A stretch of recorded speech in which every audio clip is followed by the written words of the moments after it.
Hey people, how are you? Happy New Year.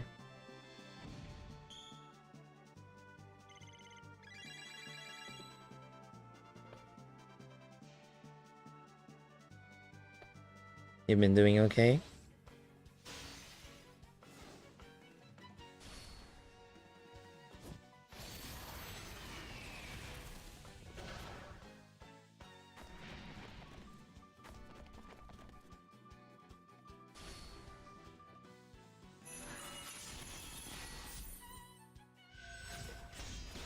Hmm. I mean, I didn't get Christmas SLS from my end, so I don't know. But it's fine. I mean, there's not much stuff to do, right, Fifole? I mean, you play JP, so you know. Anyway, good evening, good afternoon, good day, everyone. Um, Sorry for the lack of streaming for Romancing Saga. I was actually debating of whether to continue streaming Romancing Saga or not, mainly because there has been a lack of content both in JP and global side of the game. So I'm waiting for something like this, like the Meta, well, not Metal Black. Yeah, Metal Black Mark III attack, so that we can cover that in stream, and then we can cover something else that maybe we can cover, if you have any questions what you would like to see in JP and so on. So yeah, I'm gonna wait for a couple more minutes for people to join, and then I'm gonna start doing the Metal Black attack. So I guess let's wait for 2 more minutes. On the 5 minute mark for the stream, I'm gonna start the Metal Black attack.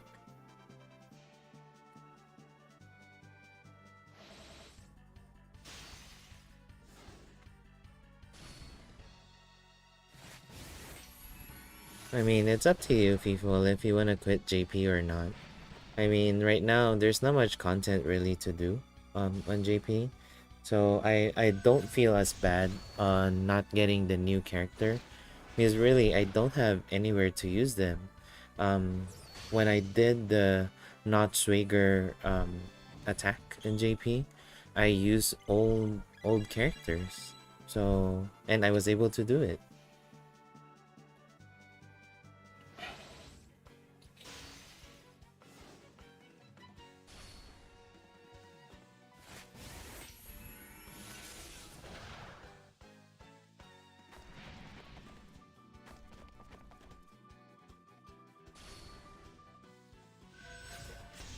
And yes, before we start, let me give a quick shout out to Dahlia-san. So I reached out to Dahlia-san because I love Dahlia-san's artwork. So, and I was fortunate that I'm able to use Dahlia-san's artwork for videos or stream. So when you have the chance, please visit Dahlia-san's page, either via Twitter or Pixiv. The Pixiv ID is in the artwork, and I'm gonna add that as a pinned chat for today's stream. Twitter handle, and then Pixiv would be pixiv.net slash 6684.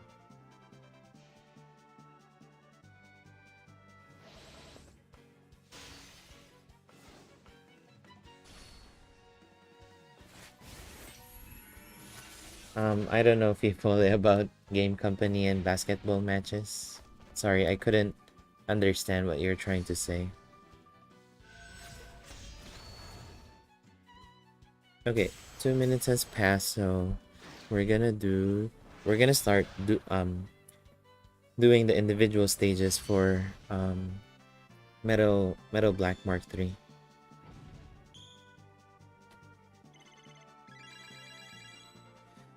I don't know if I would have some good luck with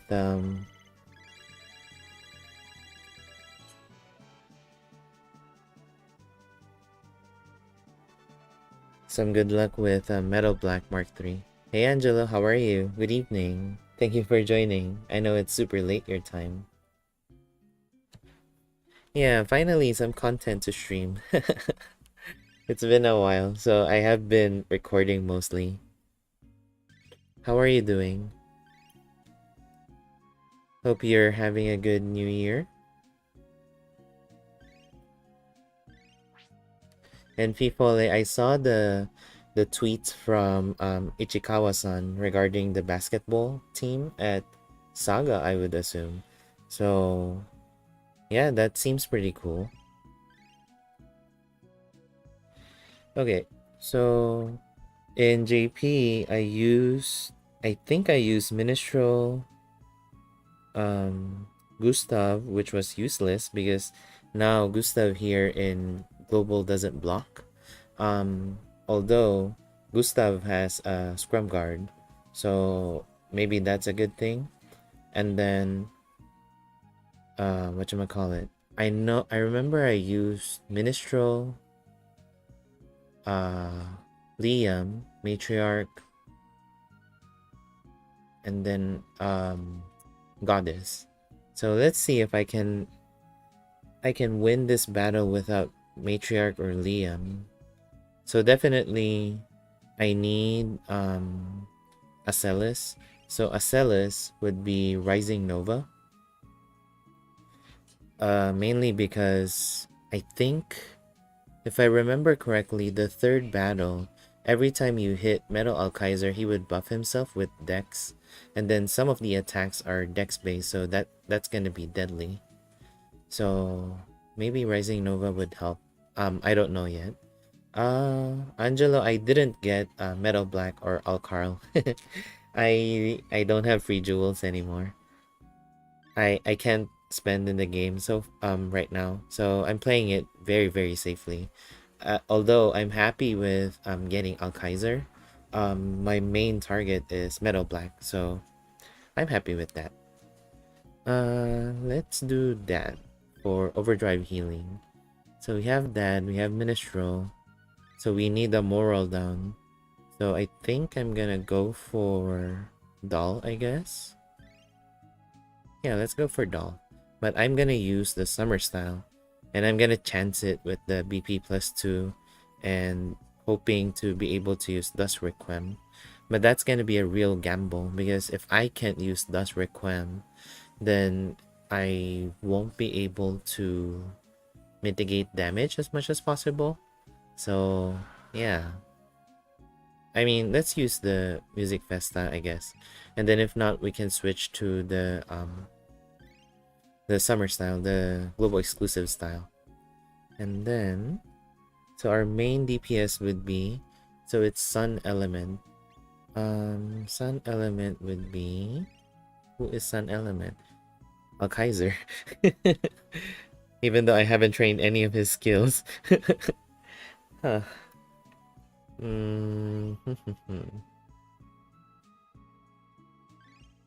Should I try? Yeah, let's try it. Why not?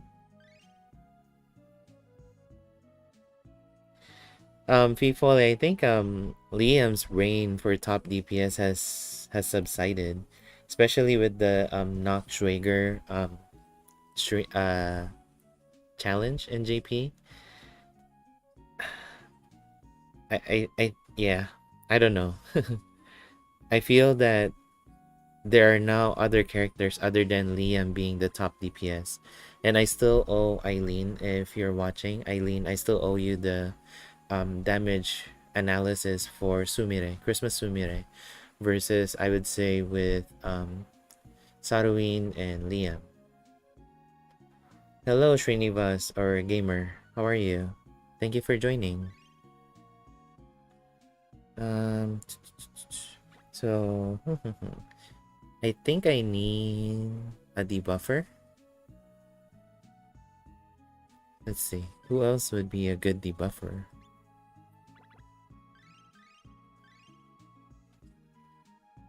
I'm not gonna use that. I love using Polka, that's why. So I'm gonna use Polka instead.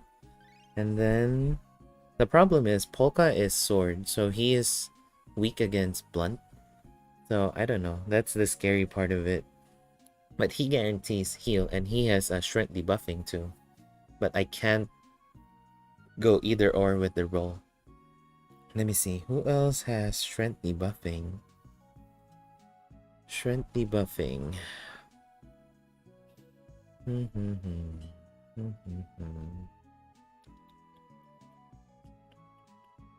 I mean, Sharaha has Nocturne. We can do that. Yeah, let's do that. The latest Liam Fifole, I still love using that Liam because it has attack boost rather than defense endurance debuff with what was that, anti-material shot. So it guarantees Liam to have an actual attack boost for all of his attacks. Okay, so I remember the formation I use in JP is Whirlwind Plus. I don't know if that formation is available already.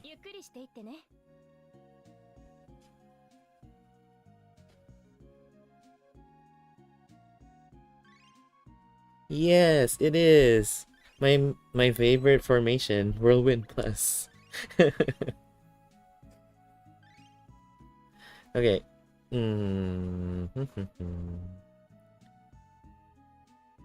Let's do Whirlwind. And yes, I have been not using my formation medal. I'm not getting the multi-counter formation.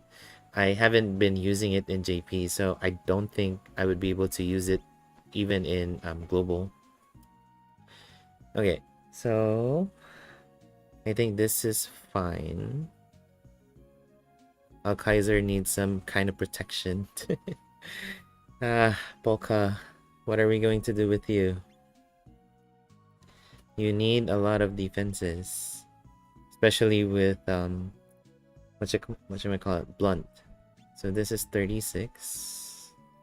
Genji Helm is what? 40. Yeah, Genji Helm is perfect. And then Proof of World Tower.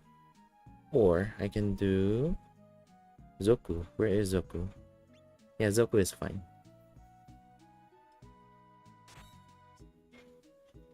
Hey Tepwen, how are you? Happy New Year. Nice to see you in the stream.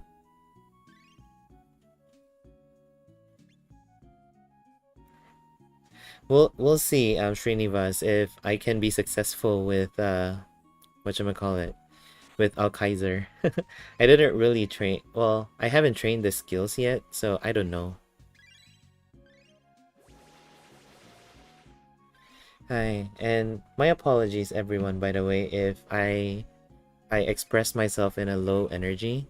I I overdid myself again today with paddleboarding in the morning, and then I did DDR in the afternoon. So I'm a little tired, but I wanted to really stream Romancing Saga today because of the new content. So if I express like I'm like a low energy kind of voice, just my apologies on that. I'll improve it. Yeah. Good, Tepwin. How is the new year so far? Has it been starting out great for you? Yeah, I am doing great. Right now, you know, during the video during the year end for me, the update and so on, I mentioned that it's gonna be busy for me at work, so whenever I have the chance to be able to stream, I'm just gonna grab that opportunity and just push forward with the stream. I mean, that's the best and what I think would be, I don't know, would be the best approach for this, especially with, you know, my schedule being very unpredictable, which unfortunately is really annoying, but what can I do, right? Just gonna work around it.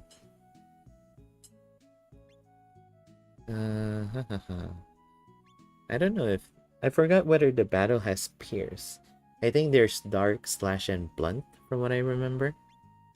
So if that's so, then let's do this. Let's gamble. Where is it? What do you do? Oh, okay. This one? No. It's the D8. Yeah, this one's fine.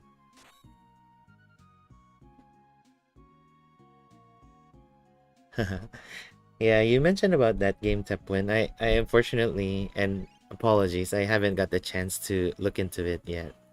I have been busy with other stream, that's why. Like this. What else? Oh, I can do Royal Ring for doll. Yeah, that's good.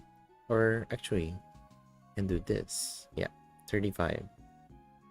And then I can go for Fengming boots. I don't know whether you need pierce. I forgot. So let's just try it. See how it goes. Yeah, let's do this. And then you're good. You need more defenses. This one. Oh. This one. Special kind of people. I pulled Al Kaiser and he's the only DPS I have in Acellus. Which Acellus do you have, Srinivas?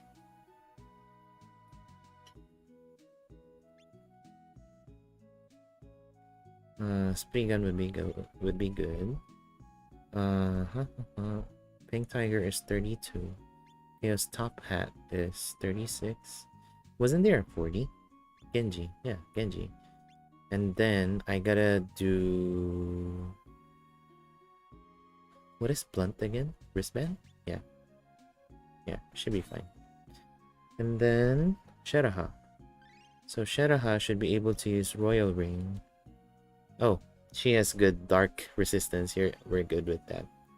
RS1. Or actually, this one's better. That's pretty solid, Srinivas, if I'm not mistaken. Personally, for me, I don't have the final battle Acellus in JP. So I have been using the New Year style. And then, especially with Global, that there is a change on her style that she would do great with debuffing if you need one. Is this? Yeah, there's thunder resistance on this. And then, is there any more with thunder resistance other than a robe? I guess. Sun robe? Yeah, let's do that.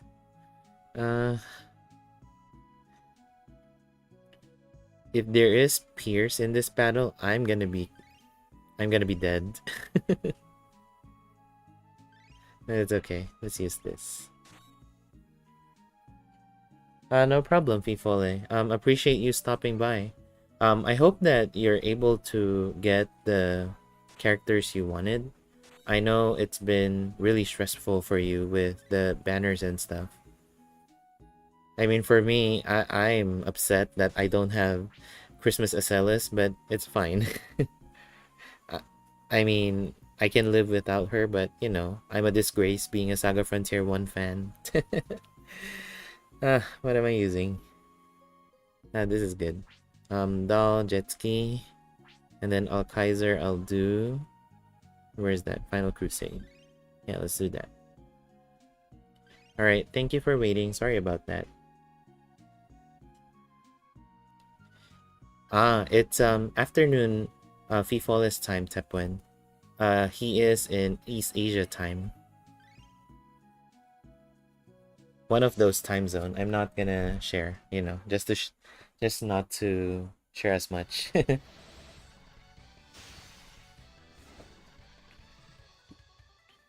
So Srinivas, for final aisle, go for the hardest as much as you can, and that should be enough for you. And especially being new to the game, that it's gonna be really hard for you to do the hardest difficulty, but just go as far as you can. The more you finish it, the more jewels you get, and exponentially it gets less jewels the higher scores you need. So just get as much jewels as you can. it should be fine.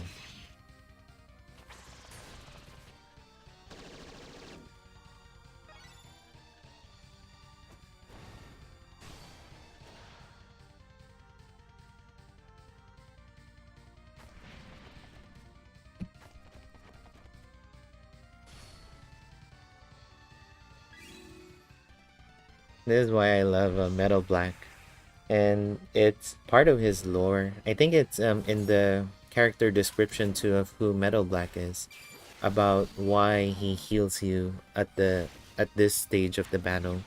And I think it also has something to do with Red's scenario in Saga Frontier 1. So I don't want to share too much about it. I don't want to spoil anybody who hasn't played Saga Frontier 1 yet. And then since I have well, earlier 7, now 6 people watching, we have a new artist who I am extremely thankful for, who allowed me to use their artwork. It's Dahlia-san, and Dahlia-san made a lot of cute artwork, and it's either Romancing Saga or Imperial Saga, because Dahlia-san plays Imperial Saga as well. I wish I was allowed to use Dahlia-san's artwork during Christmas, because there's a really cute Urpina from Imperial Saga, and then Dahlia-san made a Haniwa with Urpina's outfit, which is so funny. I wanted to post it side by side so that it looks funny. But yeah, when you have the chance, please visit Dahlia-san's page. Dahlia-san both has Twitter and Pixiv. So Pixiv has a lot of Dahlia-san's artwork, and also on Twitter.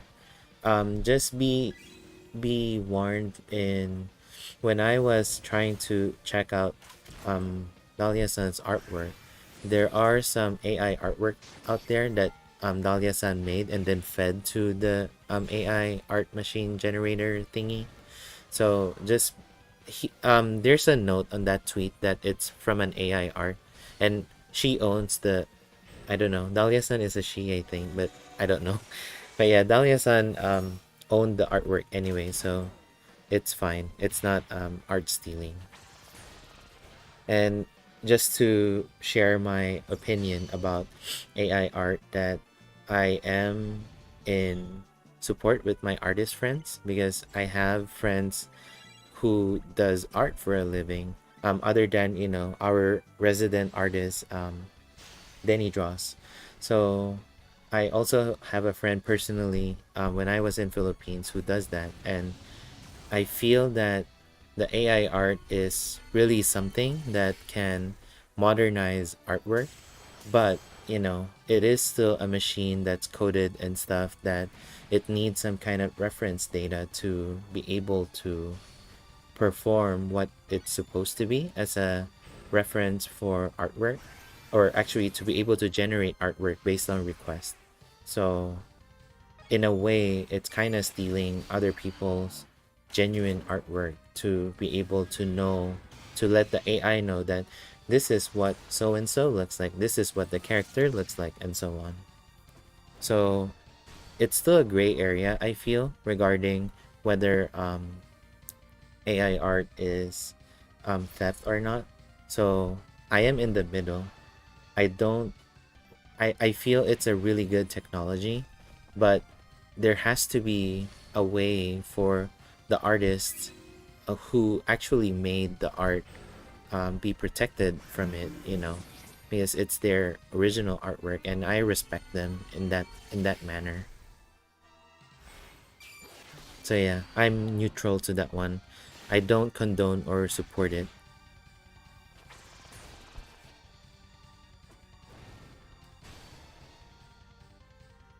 But yeah, you would notice, going back to Dahlia-san, you would notice Dahlia-san's artwork, because it would always have like a signature with her name on it. So you would know that it's an actual art. And sorry about that quick AI art segment. Yeah, I just feel bad for my friends who are affected by it, or actually feel affected by it, because a valid feeling for them. So I hope in the future that somebody would be able to have some kind of middle ground for that.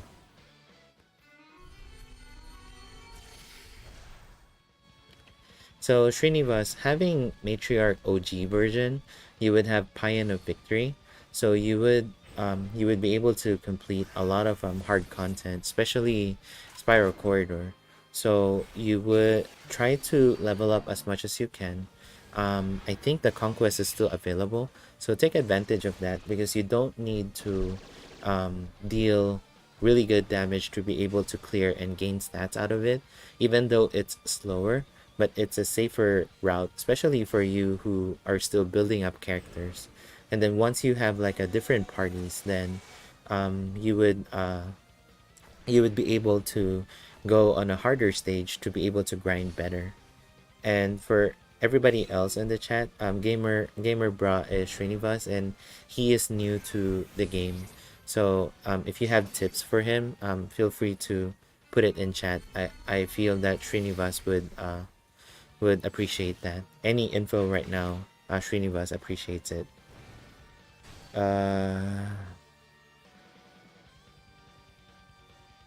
I haven't seen this before. I will check it out later. Thank you.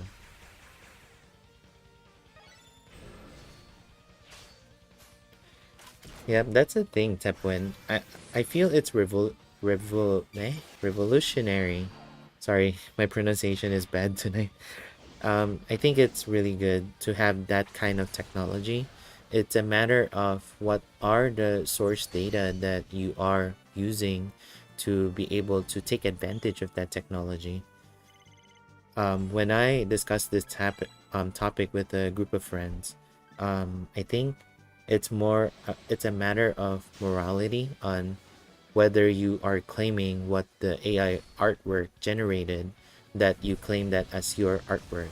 So that would definitely lean more towards the theft side of AI art. But say you have that technology and you own all the data that that that that technology is using to have a baseline, then yeah, definitely you own everything that AI technology would be generating. Because working in IT, not necessarily AI, but rather any kind of automation that we can develop for our clients is always a plus.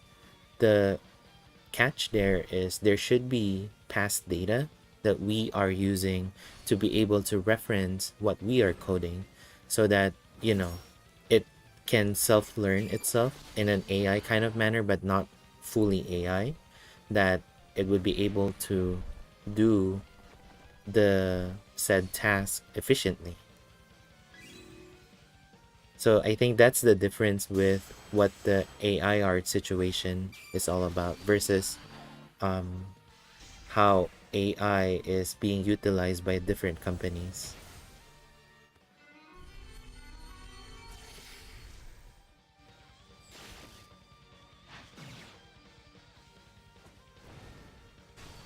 You're welcome, Srinivas. I mean, the chat is super helpful. We have Tepwen, we have Angelo, so all of them have good inputs for you. If you have any questions, feel free to ask, and they would have something to share for you to be able to play the game in an optimal way as possible.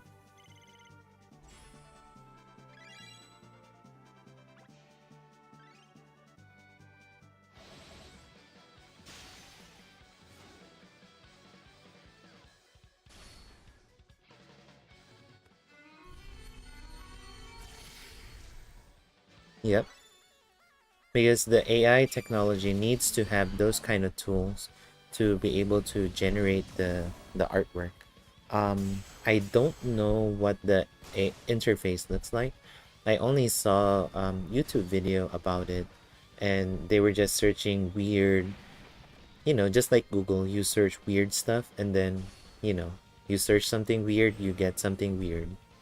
But if you Google something really specific that somehow the AI art is able to generate good art out of it.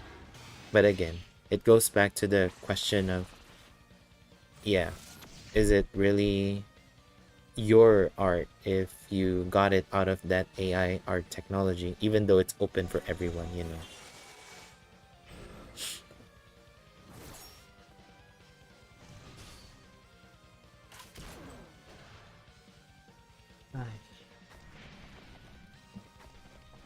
Tepwen, by the way, I'm progressing on the Mega Man stream. If I'm available tomorrow, I'll probably go for Mega Man 5 next. And hopefully I can do both 5 and 6. I know you're waiting for Mega Man 11, right? No, Mega Man 10 because of the music, right?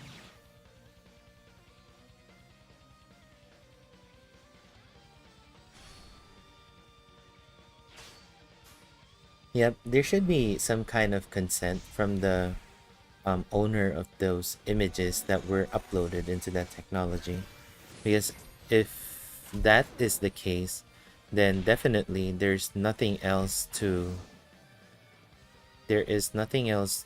contest whether it's stolen art or not, because the artist gave their consent.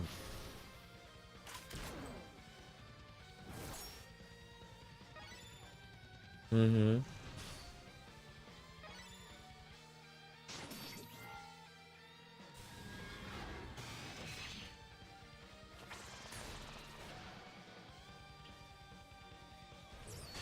I don't think AI art is killing artists.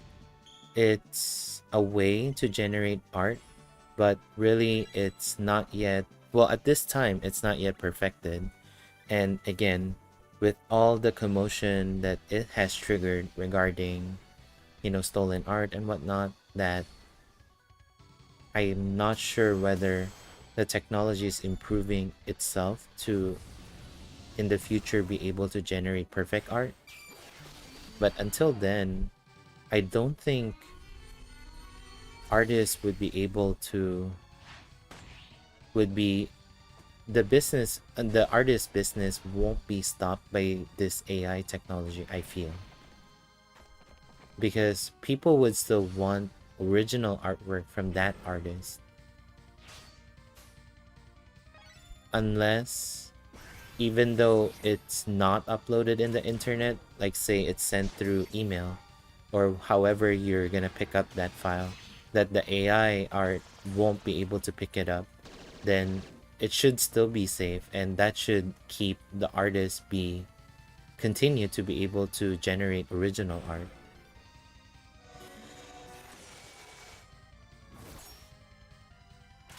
But again, I don't know the full context of the AI art generator on how they are interacting with the owners of those images. That's why it's hard to say what's really the future of it. We can only see from the outside. We really don't see what's going on.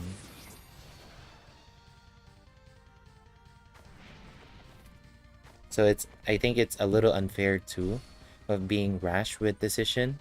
So we can only give, safe input that this is what we observe, this is what we think is happening. But what we think could not be different, could not be the same as what's really happening.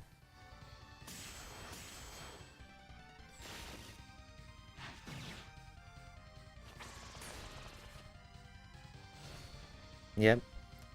I saw a hand not a couple, but rather a handful of videos already about AI art, and yeah, pretty sure there's so much in there, and I don't know how they fed those information to the technology.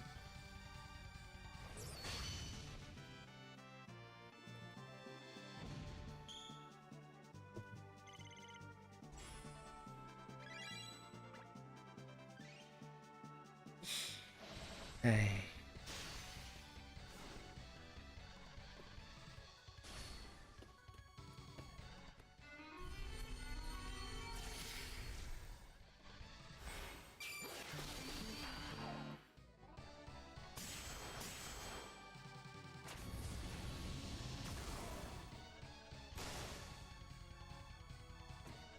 Oh, no problem.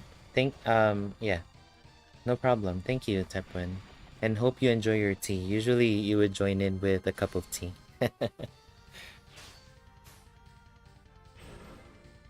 But how about you, Srinivas? Do you have any other questions about the game that maybe we can answer? Look at that, Tepwin. I have mint tea as well. Somebody gave it to me for Christmas. I combined a mint tea, just an herbal one, and then a mango green tea as well. So both of them in my flask right here.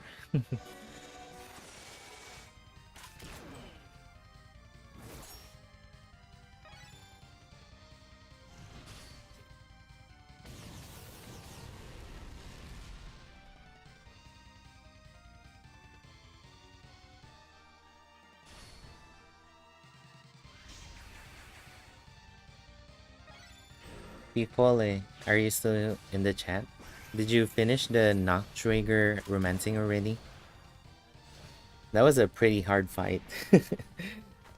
I was going crazy with that. I chatted on Discord. Why is this fight so ridiculous? Because the more you turtle in that fight, the harder it gets. And the maximum, I think, based on what Saigon has observed, I think Nachträger is doing 5 attacks per turn, and then a lot of those are AoE. So it was hard to keep up with the damage.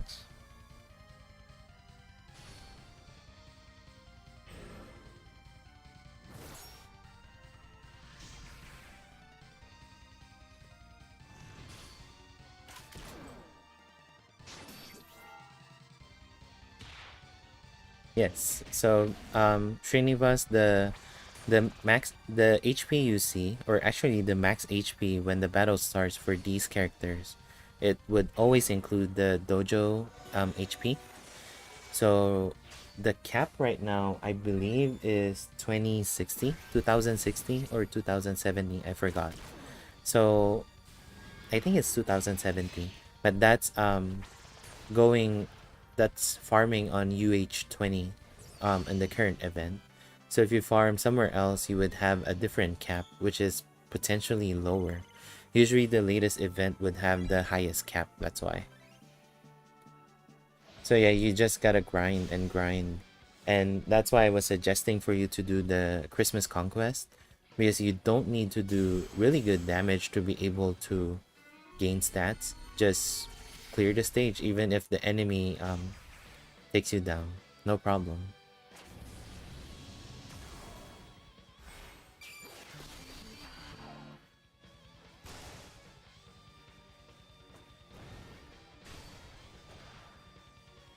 Yep. So what do you want to see, Srinivas? Like what I shared to you in my other stream, that if you have the maximum stats, then you should be fine. Not having the maximum HP is... I mean, going for maximum HP is a lot of work. I would tell you that, and the chat would agree as well.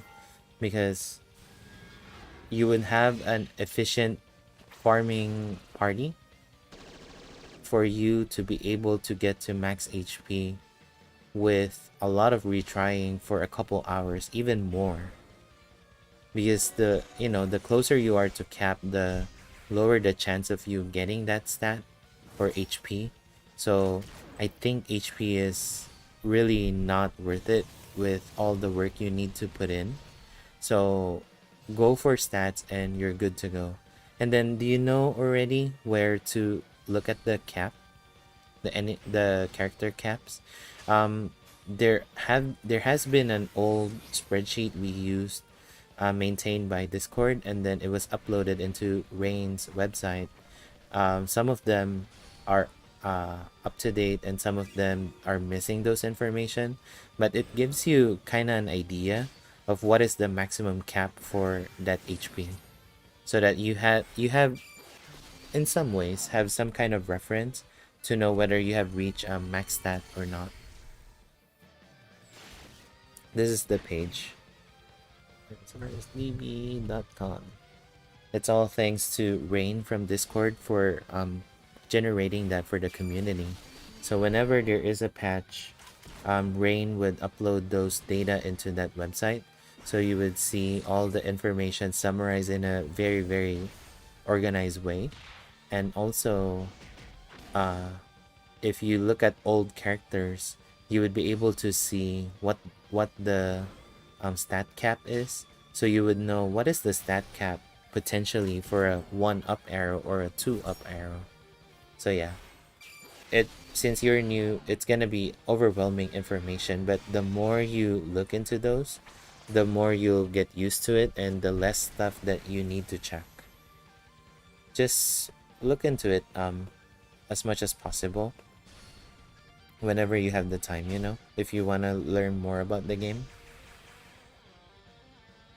And then yeah, you ask about a tier list as well for the game, and unfortunately I don't have one, so that's why I'm redirecting you to Share, who is also the other content creator for the game, and I think he still maintains his tier list and then creates a video out of it why the changes are such. That's a good reference, I would say, if you're starting the game and have like a good reference on what are the good characters. And then once you have a good grasp of the game, I mean, even my input or Share's input, you would start to disagree with what we said because you already form some kind of basis of how you decide on whether you want to go for X, Y, and Z characters, or this is how you build your party because of A, B, and C. So for now, just refer to that. It's gonna be a good reference for you as a starting point, and then from there, you would slowly learn about the game, and you would be doing your own decisions from there, like what most people in the chat are doing. They just want to hear me blabber about this stuff, but really they have their own opinions as well, and that is a good thing. I whenever Cher and I discuss about it, I always tell them, I always respond to Cher that it's really good that people have their own opinion, because it means that they are learning the game. They have their own decision making process, which is something that Cher and I think myself as well is wanting to have as an ultimate goal whenever we publish videos.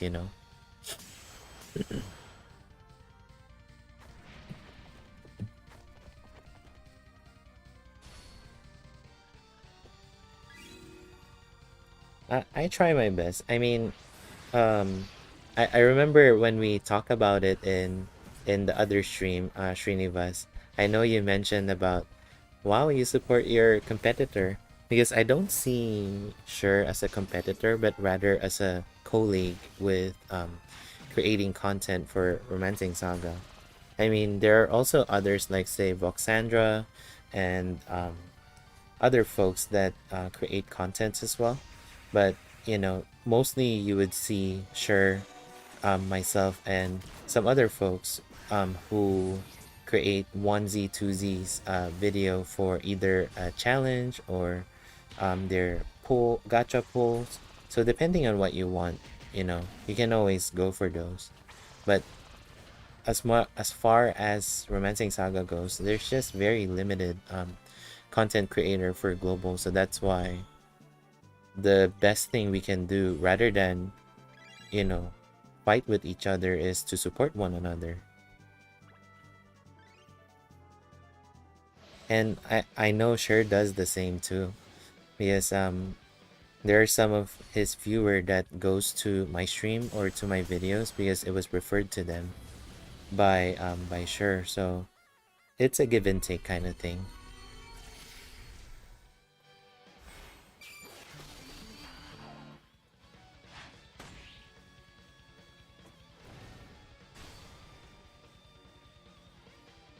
And then to your request to Srinivas about the future characters to pull, right now I would say it's gonna be hard for me to create that video because I just published one, first off, and that's based off my experience in JP. So maybe after a couple more months, once we clear out all those banners that were included in that video, that I'll publish one more future characters to pull.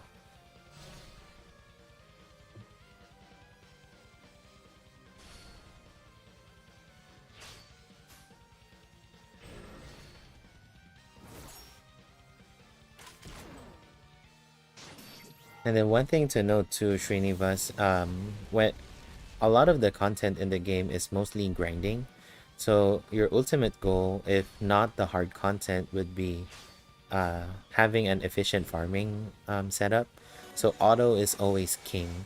The more you create a very efficient auto party, regardless of whatever you're farming, that's gonna take you places with this game. Because it's not so much about the hard content, because it only comes once in a while, that I don't think it's worth it to invest, especially with how early your account is right now. That I would suggest for you to focus on building up your farming party and work from there on whether you want to focus on hard content characters or not. When I do a banner review, I would always say that, oh yeah, farmer, this character is a farmer, and as you know, farmers are gonna get overpowered by the next farmer and so on. So don't from your perspective, I would suggest not to pay attention to that, but rather focus on what that farmer can do. And from there, you would be able to assess whether you would pull for that character or not. And again, with your account being early, that you would have a lot of resources.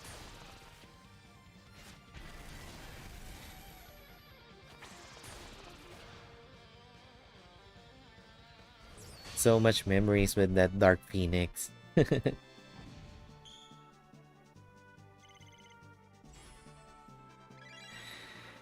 Hi. That Dark Phoenix in JP.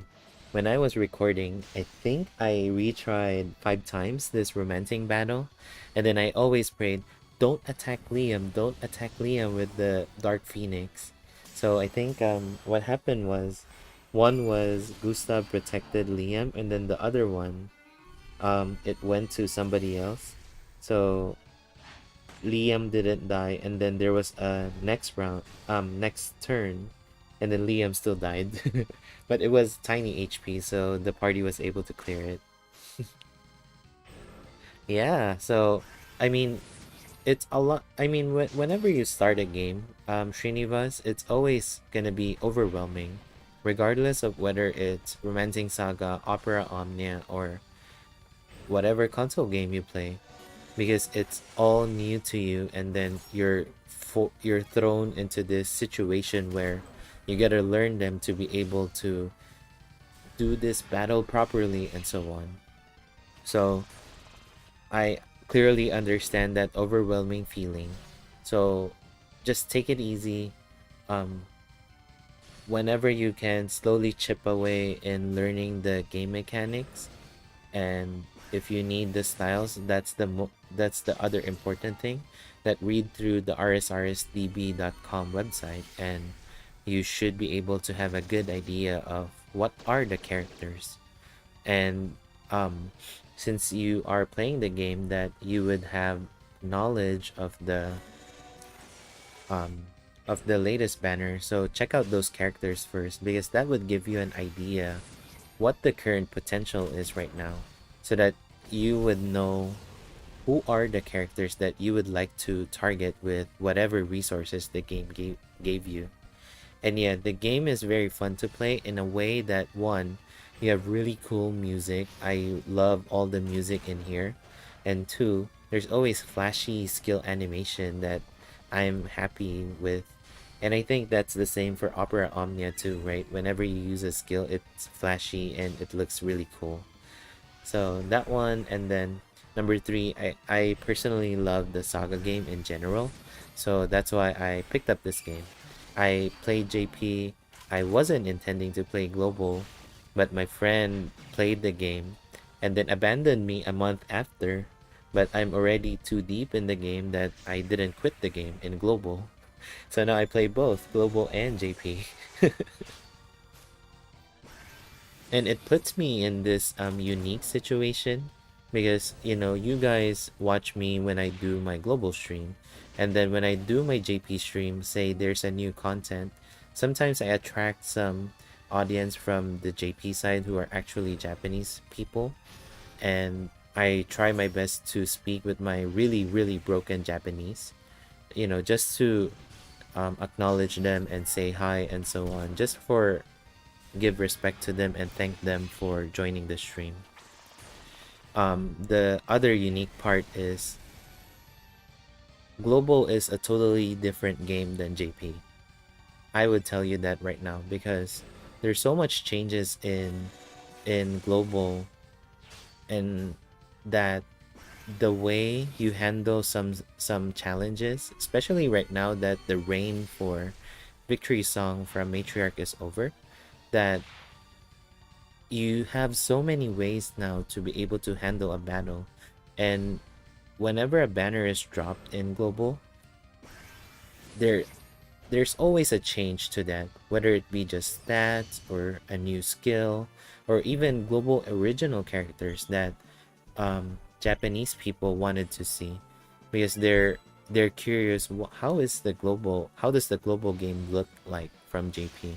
So that's why some of the JP friends I made on Twitter, they also play global as well, and then I kind of help them if they're either whether they're saying the wrong thing, or um, letting them know, hey, there is a social media campaign that don't forget to do that, kind of thing.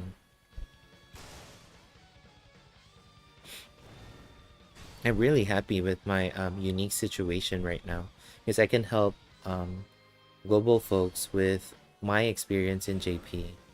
How does it look like? What does the power look like a year from now? Because that's the difference between JP and global. And two, being able to interact with Japanese people with either the global side of the game or JP, that I feel happy, and that kind of encourages me too to improve my Japanese.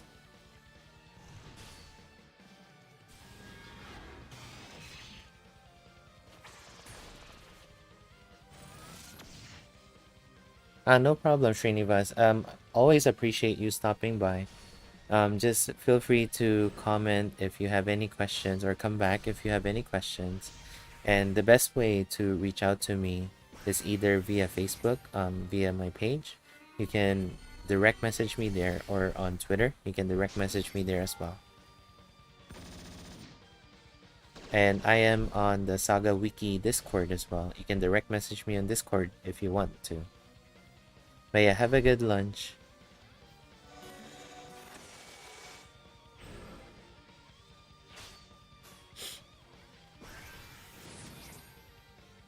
Lelo, welcome, welcome. Happy New Year to you. I don't know what time it is your time, so good afternoon or good day to you.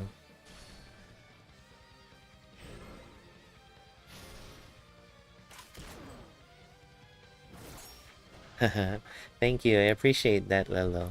How are you?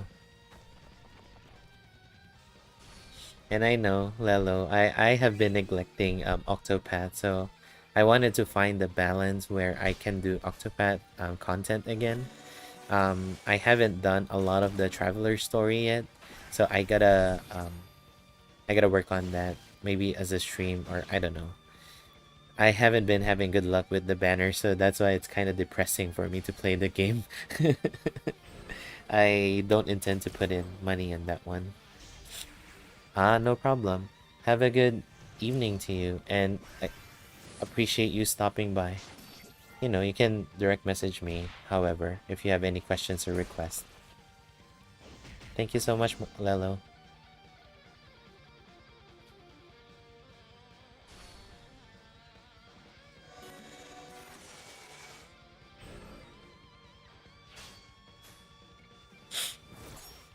Oh, which travelers did you get? Did you get Liana? Who are those again? I forgot. Hold on. Alphen and Tyrion. Did you get them?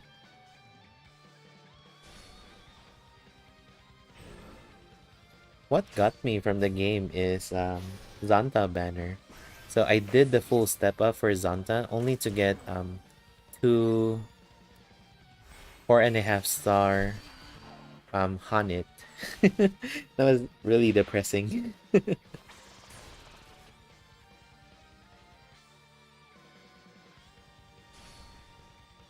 I want Alphen. I love using Alphen in the original game, and I think Alphen is unique too in the Champions of the Continent. So that's why I wanted to get Alphen. But yeah, I wasn't lucky.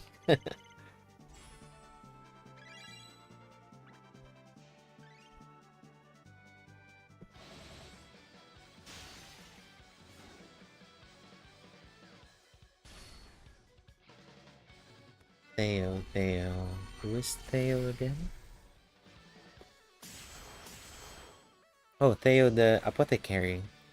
The meta healer prior to other healers coming in. Don't start with me with Hanit. I Hanit kind of left a bad taste in me with the Zanta banner. uh, I I played at the start of the game. I dropped it because I couldn't keep up, and then I played it again. I couldn't retrieve my old account, so I started again with the sacred flame. Who was that? Odette. So I am super fortunate to get Odette. And then I did the Agnes banner. I did the full step up plus the extra free. On the extra free, I got Agnes. And then I got the best girl Eliza as well. I love using Eliza. And then I tried for, of course, I tried for Cardona. I got Cardona with an awakening, so that's good. And then yeah, Zanta was the disaster.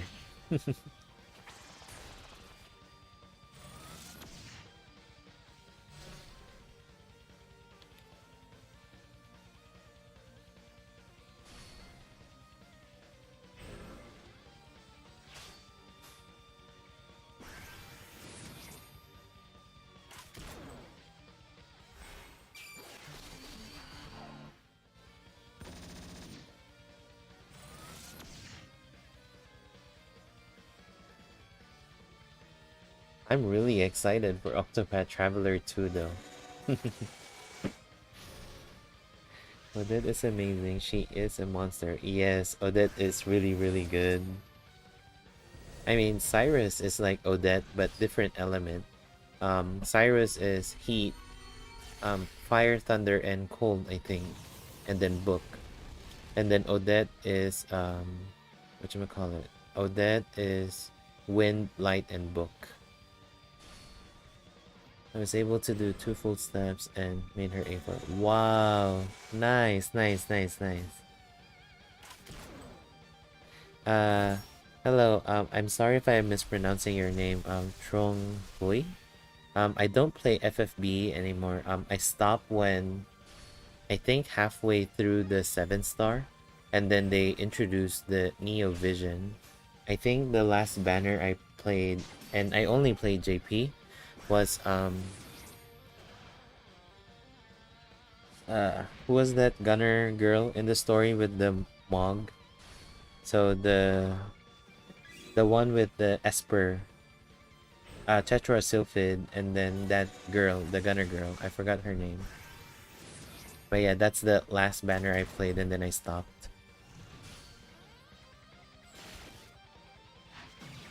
What? You still don't have Strum Ikonen, Lelo? There's so much tickets right now. I hope you get him because he's kind of like the meta character in Remembrance, in my opinion. I I use Strum Ikonen a lot in JP Remembrance. Um, I mean, even in global, I would say, because in JP, in the next remembrance would be Wyvern and the soldiers from Romancing Saga 1. I don't know whether it's gonna be changed to Domafa or follow the name they had during the event, which is Wuhan soldiers. Because you would need Confuse or Charm in there, in which Axe is severely lacking.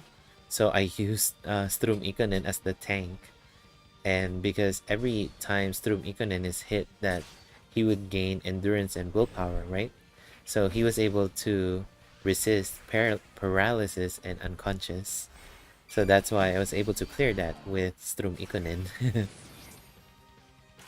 Wyvern in JP, I still haven't cleared it. The level 20. I know that was so much fun. And really, really scary at the same time. Because I had to rely on Tyler for healing on that one. Well, Tyler and UDX Darius. So that's why if we have the Lunar New Year first, I would be skipping Orgnana. I would rather get Darius, that's why. But again, it might be something where they change Orgnana for something really good. So I can't say whether it's a full skip or not until, we see the changes.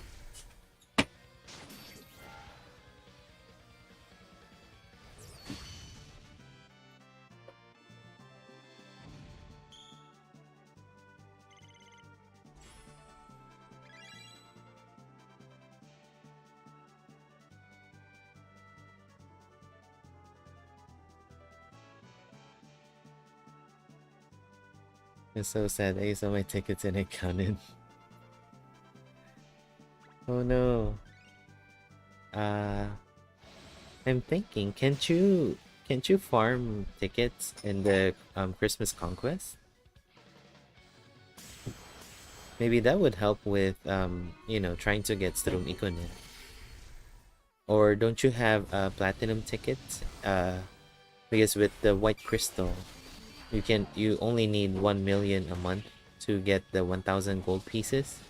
So maybe you have spare to use for platinum tickets.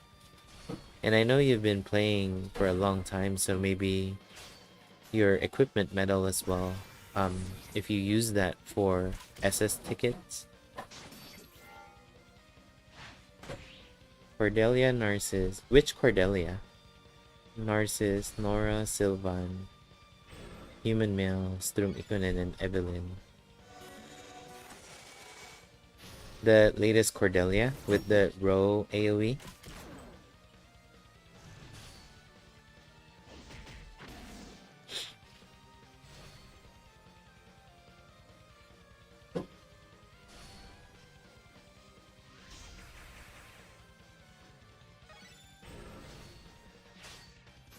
Nora is really good for Axe as well because of the strength buffing, and then that skill got buffed in global where it's a fast skill now.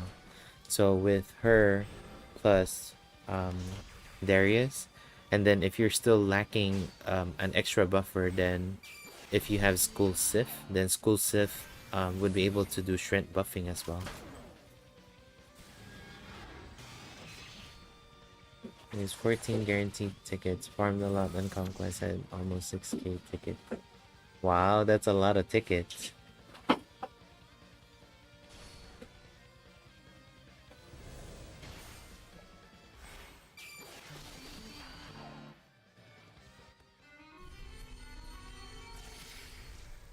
One moment, please.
Alright, I am back. Sorry about that.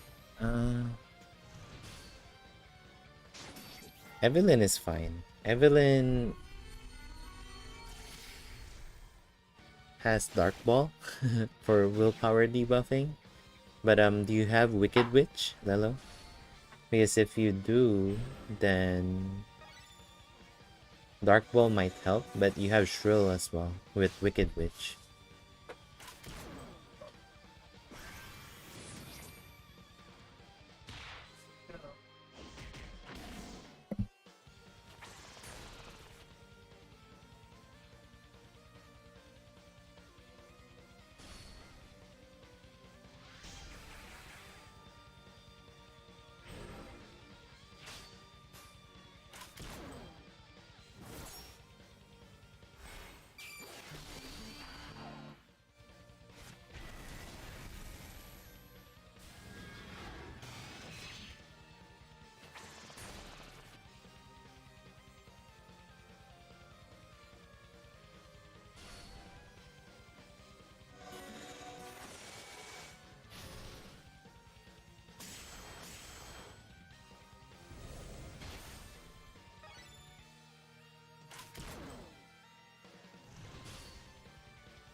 Okay, I'm gonna change the gear. So I forgot that the Dark Phoenix at the end has a Pierce element.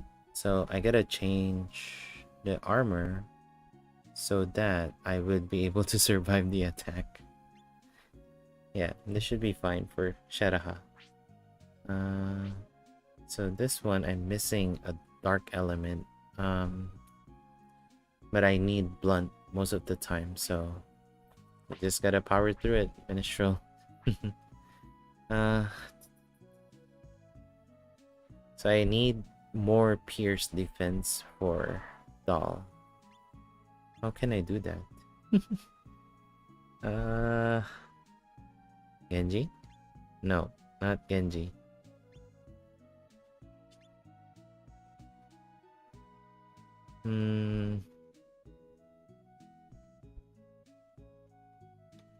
Wristband? Yeah, should be fine. I mean, I don't have dark resistance anymore, so For Alkaiser, it's gonna be deadly, but I guess it's fine. Or let's do a boot for Alkaiser. Hermes? Yeah, let's do that. Hermes. Okay, let's do this properly this time. I'm not gonna auto anymore. Only mentioned Evelyn because she was added to the platinum a long time ago. Yes, Strum Ikonen. You gotta have Strum Ikonen.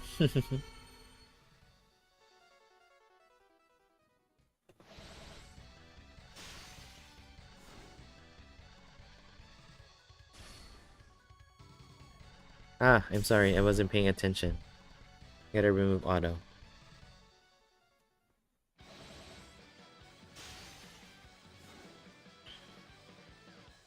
Okay, let's do double impact.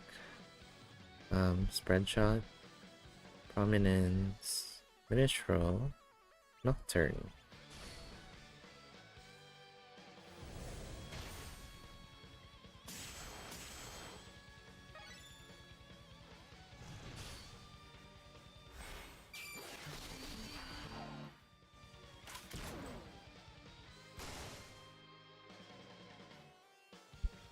Let's see, what are the attacks? Moonscraper,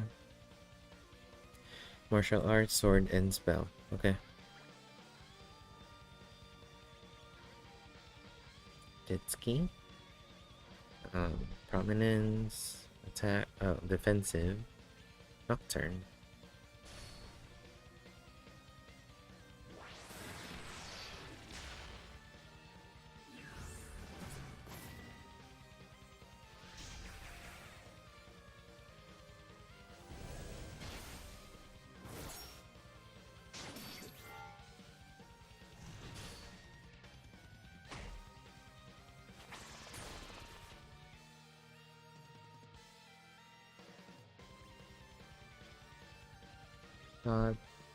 Still Blade Phoenix, defense, well, Minstrel Note, Nocturne.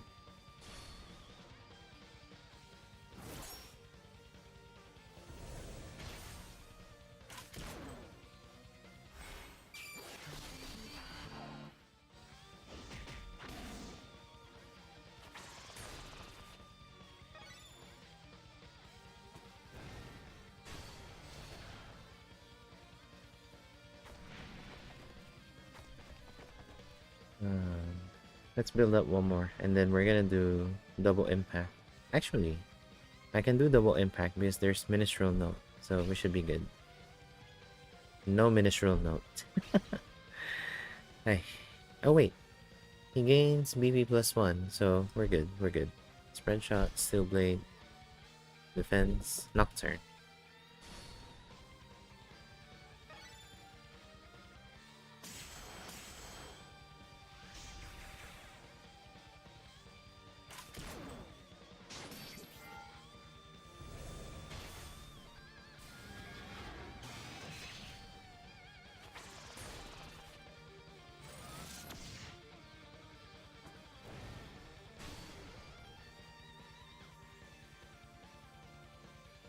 One more.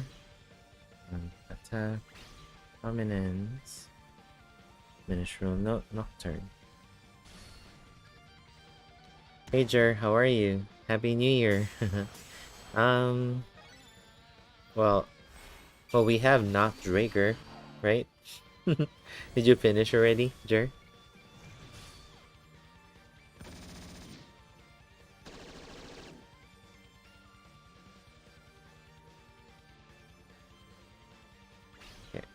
Attack. I'm gonna do one more spread shot and then I'm gonna jet ski later. Prominence, Minstrel Note, attack.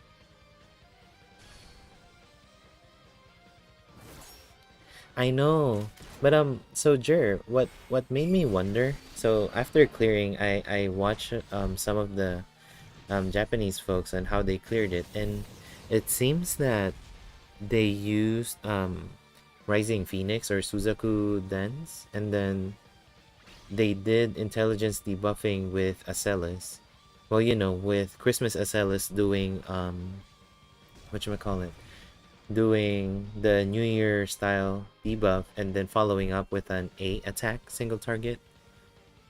So that's how they dealt with it. I don't know whether that's the best scenario or not.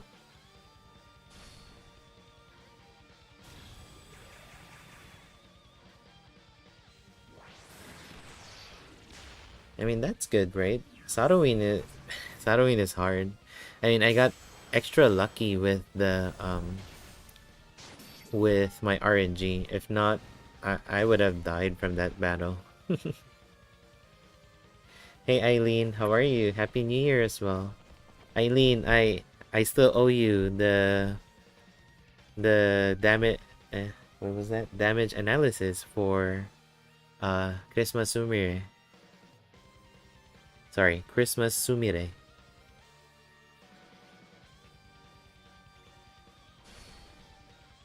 Yeah, I think I was hoping to get Acellus so that, you know, Acellus is like the best pierce damager right now, but the most that I can compare Sumire with is gonna be for pierce would be Charl, unfortunately. Because Charl, every 3 turns he would follow up with Round Slicer, that's why. Because Christmas Sumire is cute, Jer. So cute plays a big factor whenever you pull for a character.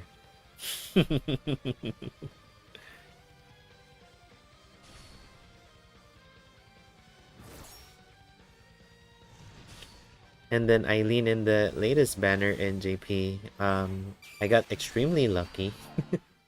So I was just fooling around in the game, you know, because I have daily jewels. So I pulled for the Bunnie banner. I really wanted Bunnie, that's why. So the first one that I pulled, I got Mukucha, the dragon, that shows up whenever it's an on-banner character. And then I don't have 300 jewels anymore, so I whatchamacallit, I tried to gather as much as I can. And then when I pulled, Mukucha showed up. And then Bunnie showed up. So yeah, super duper lucky with that. And then I got, of course, Emilia, the best character in that banner. Nobody can tell me otherwise. But really, factually, Emilia isn't the best in the banner. It's Cordelia.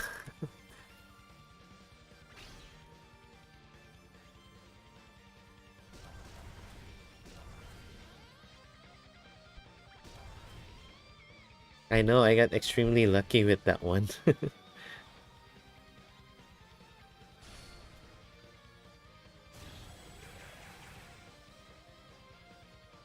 So Jer, why is Bunnie called Bernie in JP? I mean, that's how we translated it, but how is it Bernie? I bought jewels in JP long time ago for what was that? For Drummer Virgil because best character, and then Valentine Matriarch, and then the super duper disappointing step up for Sarowin. So Sarowin, I did a step up and then I got 5 death. Duplicate. No Sarowin, no Sheraha. Because I already got Sheraha and death before. I know. That was a disaster.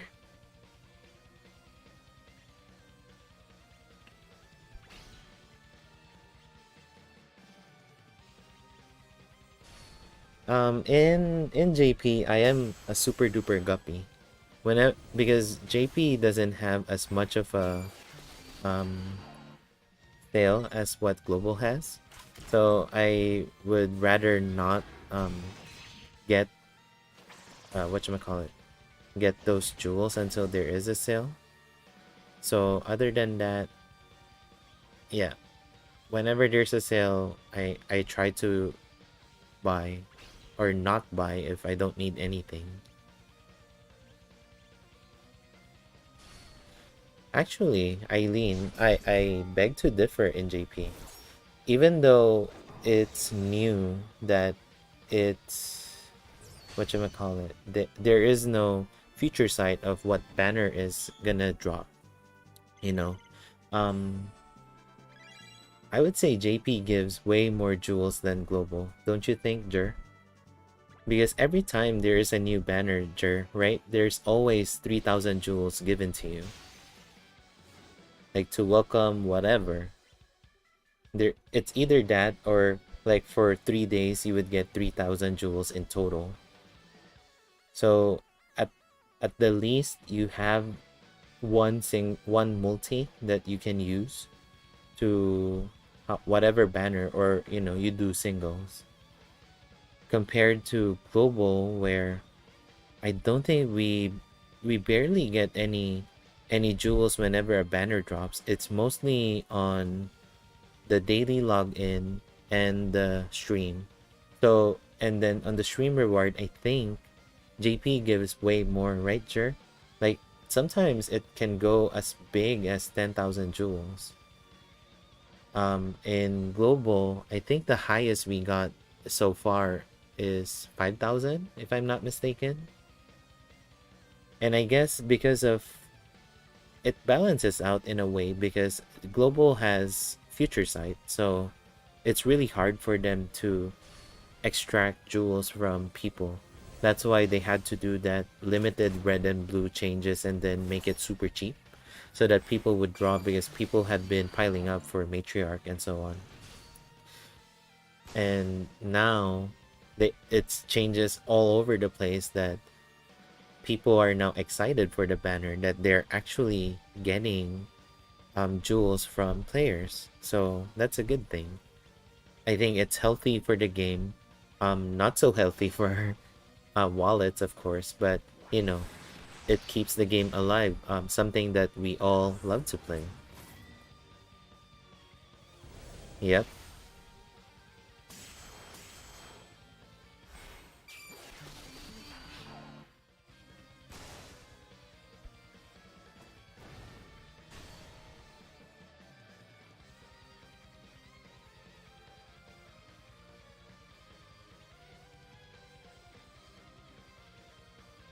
Yeah, I am curious about that too, Jer, because they made some interesting change when they adapted those global exclusive styles in JP, like the punishing combo from Coppelia.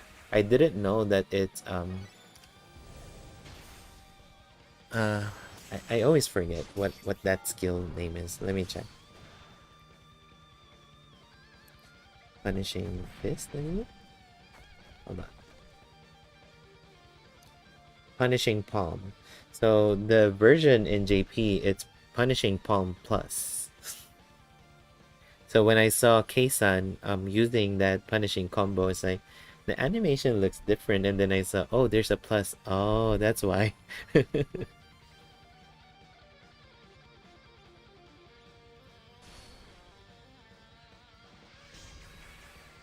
For me, immediately, for global, went for Monica. I mean, in JP, because I'm missing some pretty good short sword character that I think Dazzling Ballet would be able to help Monica get a step up in a way. Because Monica has been playing a supportive role that having Dazzling Ballet might help in some ways. I don't know. I just I guess I just love Dazzling Ballet in a way that I didn't get global exclusive Monica in global.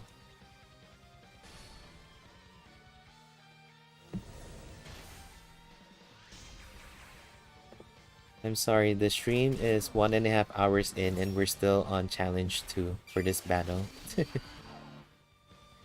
Oh, Jer, did you see the new Julian style in Imperial Saga? I was hoping that they would do some kind of Julian style as well in Romancing Saga, right?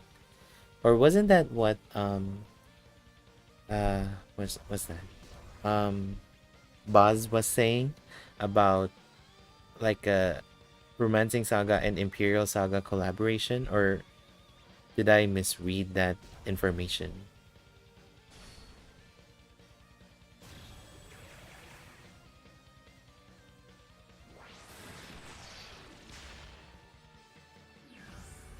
Thank you, Eileen. I'm gonna publish the banner rundown for the New Year's in JP, so that if you wanna check that out, just go for that video as well. Because I know other than you, there are other people like Bam who is a silent follower who loves the JP banner rundown as well, and Speedy too. Have a good rest of your day, Eileen. I know it's afternoon your time.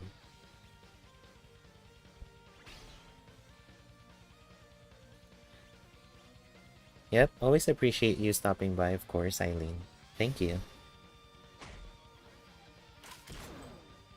You're welcome.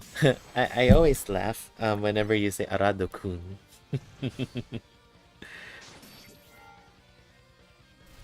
It's like, Senpai, is that you? Wait, I got confused. Hold on. Okay, so that's dangerous. So I gotta do willpower debuff then.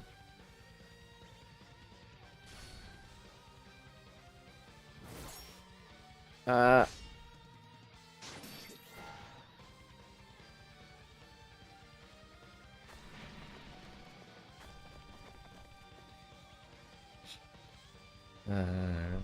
Ray Sword, Red Shot, Prominence, get a heal.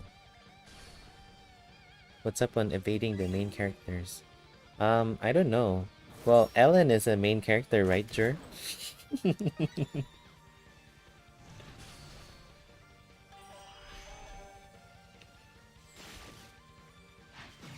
Oh, Sheraha got revived with the heal? I didn't know that. Hold on. Where is it? Skill. There is no skill. Okay. That's good to know then. Ray Sword. One more spread shot. Still Blade Phoenix. And Minstrel Note Nocturne.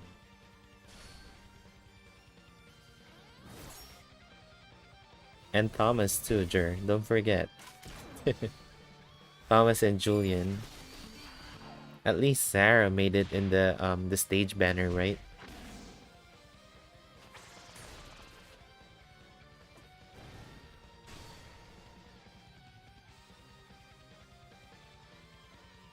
I mean, they made a comeback for Khalid, right? That's a good thing.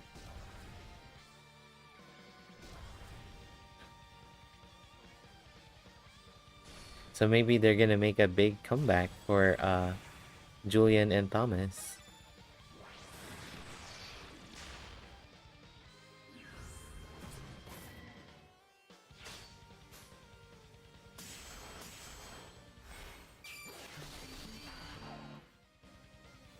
Wait, did they change this?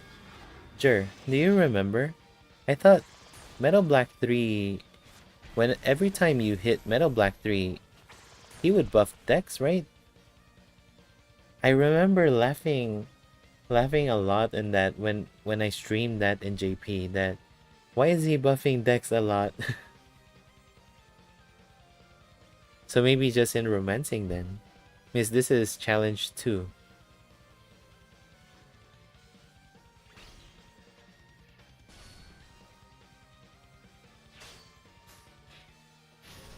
Ah, so there is Defy Weakness. Okay. Yep. But I think I wasn't as scared because a lot of Metal Black 3's skill is more of a non-dex type of damage. So that's why I was like, oh, this is fine.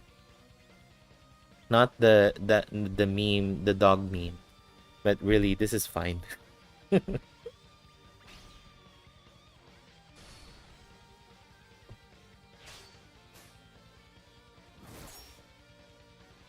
And I'm trying not to use Liam. So hopefully this party would work.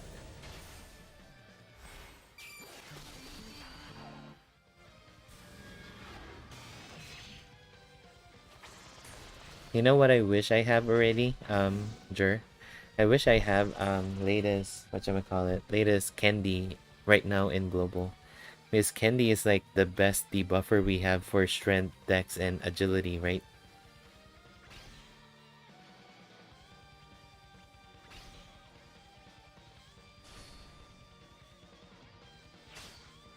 I know Saruin is just so strong. But you know, I like cute characters too, so I went for Christmas Sumire instead.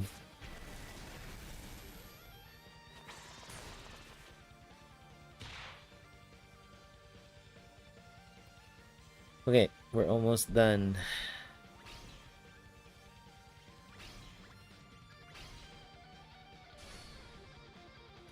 Doing this one more and then go romancing. This is the sucky part I didn't miss in JP, right, Jer? You go straight to challenge 3 and then you go romancing immediately.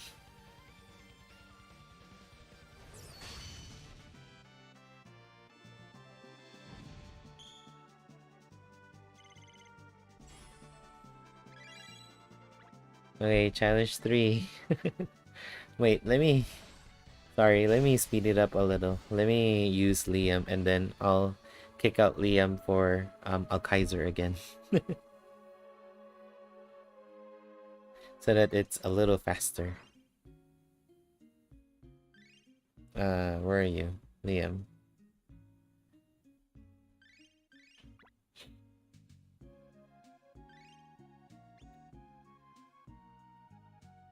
Single foe. This one's fine.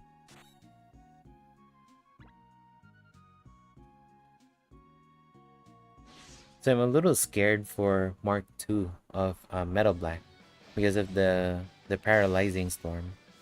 But you know, there's always RNG with Minstrel being able to heal that. So we'll see. Instant Blade, Minstrel Note, Nocturne. Yeah, Slash, Blunt, Pierce, and Dark, right? And Thunder. But I prioritize Slash and Blunt. Some of them have good Pierce, at least 35, so that they can have resistance. I mean, show the resist animation, and then be able to take less damage.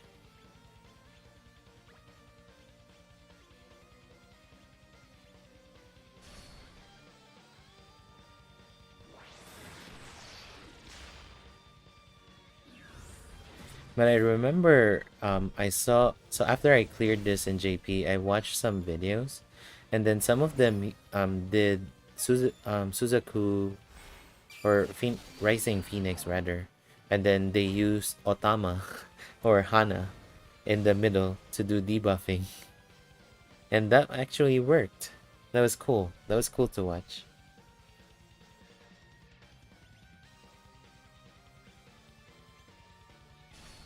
So that's why my strategy is to use Rag Robin to do Instant Blade for medium effect strength debuffing.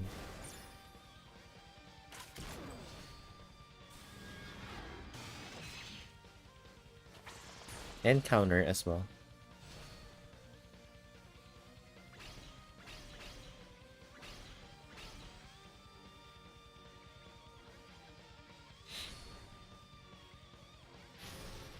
Is the second Otama good?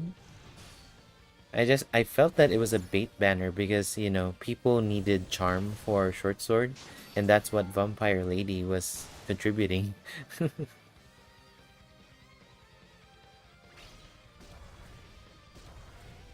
Ah, I don't have enough.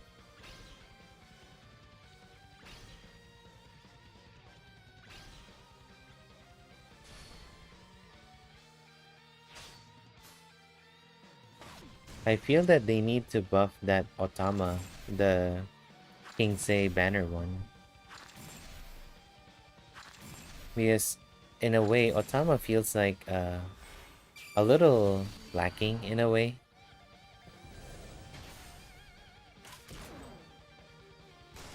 Yes, I agree with you on that one.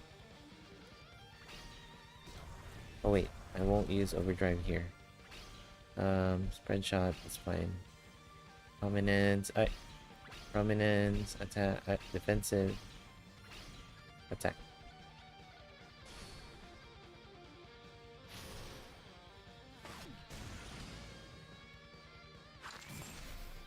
Yep, I would say Otama is a really reliable strength debuffer.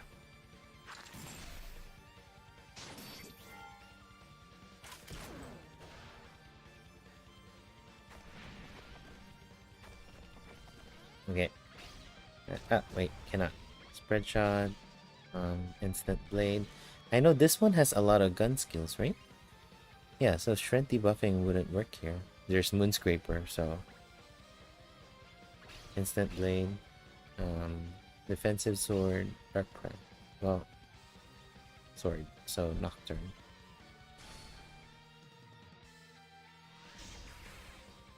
I know, that's the one that I'm scared of.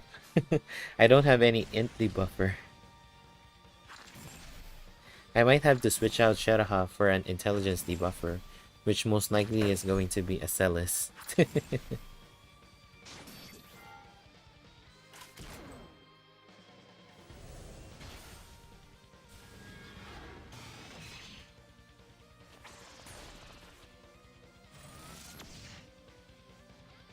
Yeah, I'm gonna switch it out for a Celis.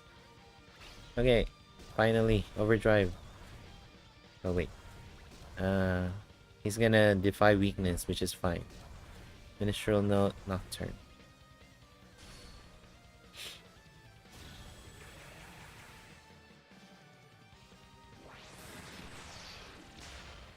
By the way, Jer, what party are you using for not Draeger?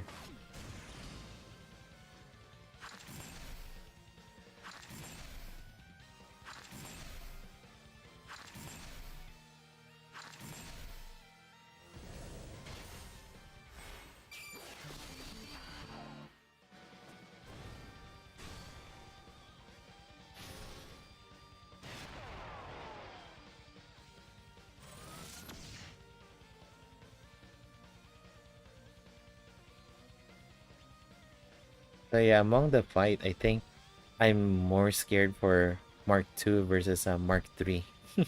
Mark 3, there's that RNG with Dark Phoenix, but Mark 2, there's so much stuff that can go wrong with this.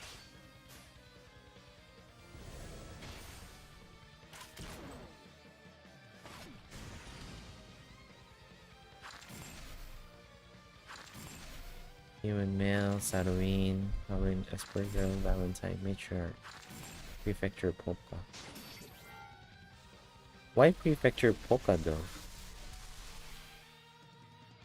Everybody got paralyzed. Let's see if we survive. Dead. Dead.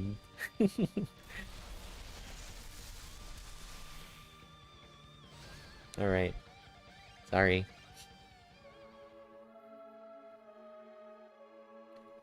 Valentine Matriarch, do you have the SaGa Matriarch? Because if you do, then SaGa Matriarch with the Doki Doki song would be perfect for that.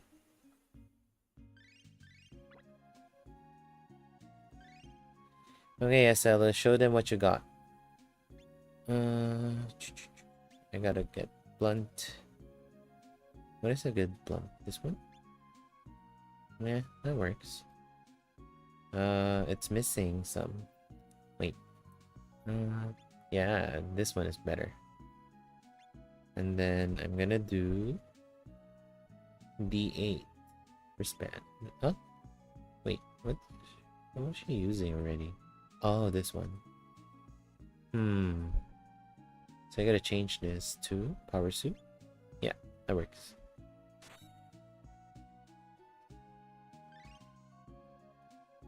Okay, I need to. I'm gonna use Mirage Step. Where's Mirage Step? Where's Mirage Step? Yeah, and I gotta amplify that too. Sorry about that. One moment.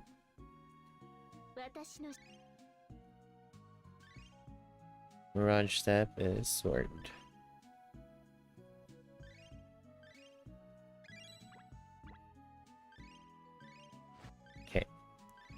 We're good. We're back. Ah, I see. I'm trying to think. Because what are the other defenses you have? Because I saw some people doing good defenses and they're able to survive the latter part of the battle. You know, when Knockdrager would do 5 attacks per turn.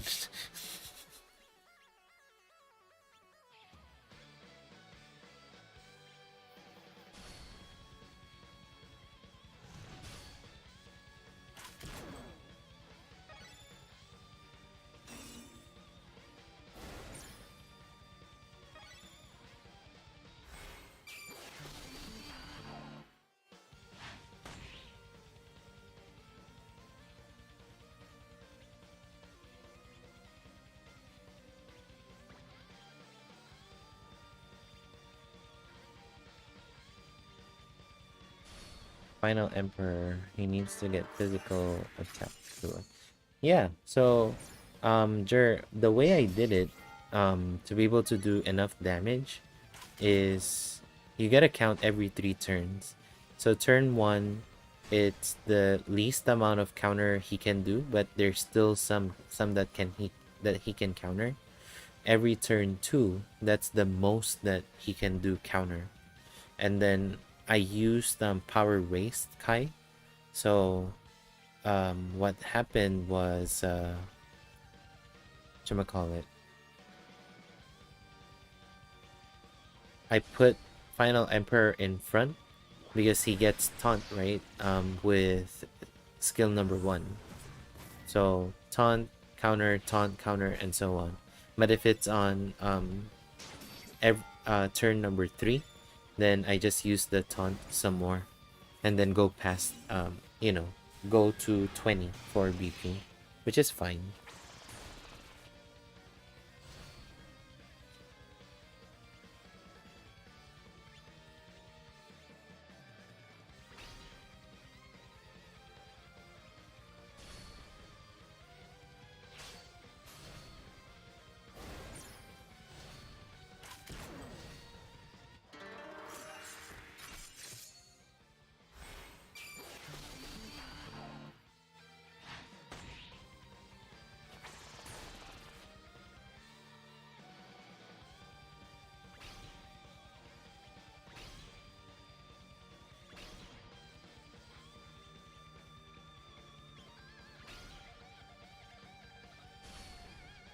Because prior to using Final Emperor, I was using Charles, and unfortunately Charles gets sniped on the turn 12, I think, or turn 15, I forgot. So I couldn't clear the battle. And there's so much RNG involved with me using Charles versus Final Emperor, where those single target attack would go to Final Emperor. And then after 5 turn, Final Emperor would have enough defenses to be pretty tanky, I would say.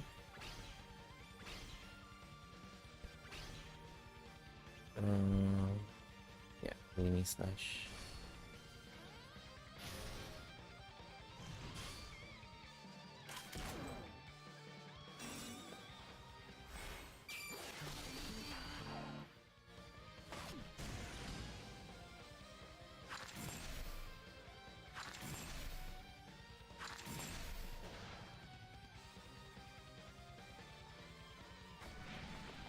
Okay. Mark 2, rematch. Quick draw. Spread shot. Instant blade. Defensive sword. Okay, start your plum dance, Marcellus.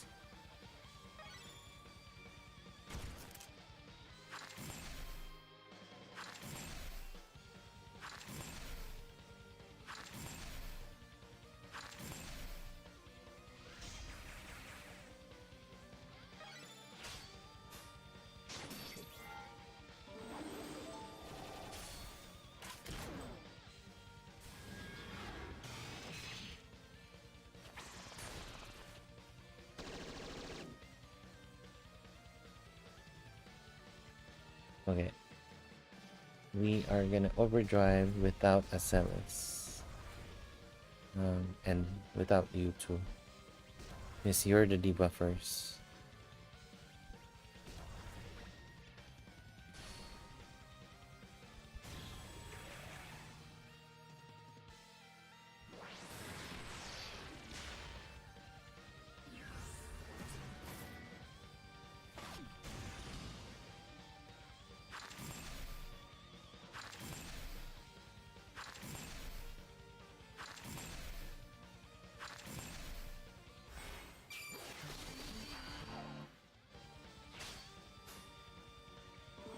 Defy weakness?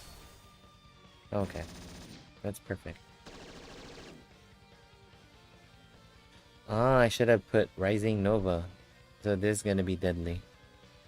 Okay, that's good to know. For the no Liam run.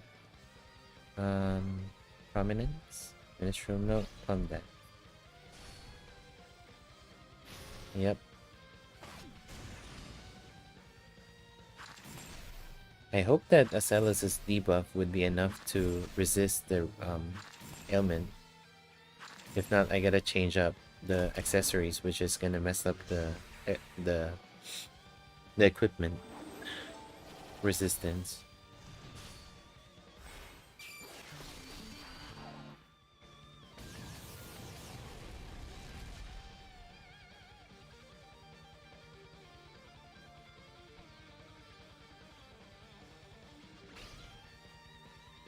Plane, attack, Plum Dance.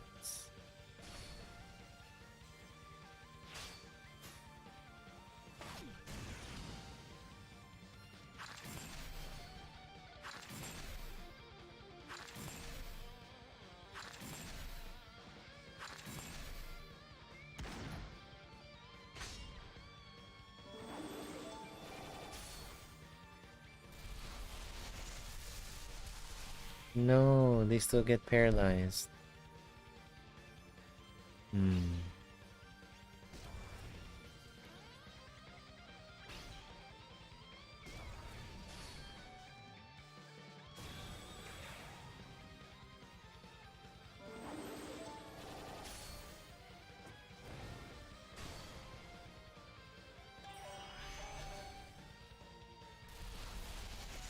Okay.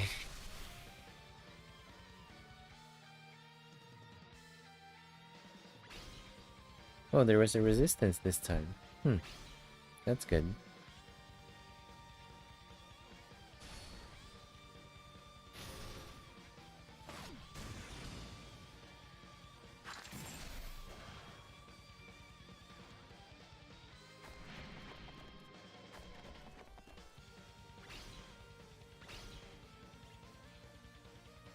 Plane, Minstrel Note. Well, he won't be doing anything. No need for a Plum Dance, but it's okay.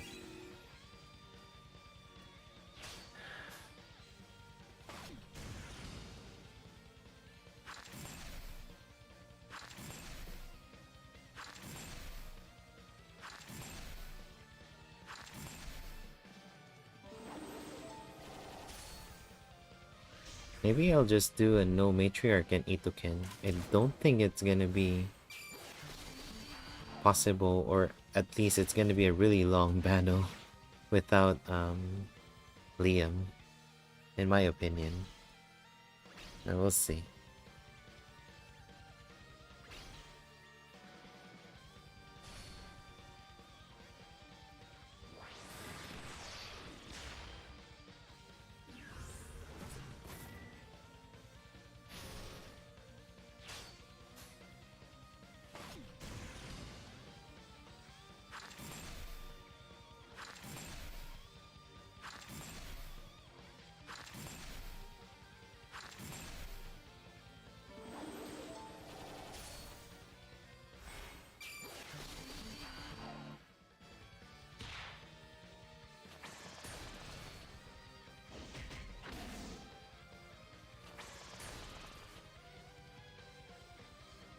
Okay.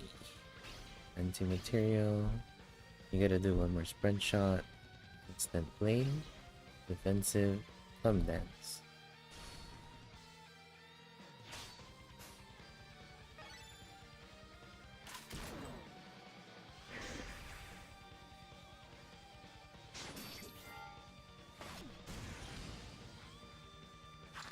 I'm still scared for Mark II, how I'm gonna handle without Pion of Peace. That's my problem.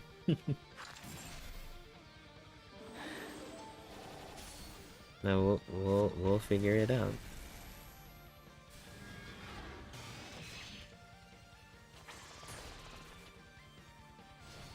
Okay, so let me double check. I know Mark III doesn't have any gun skills, right?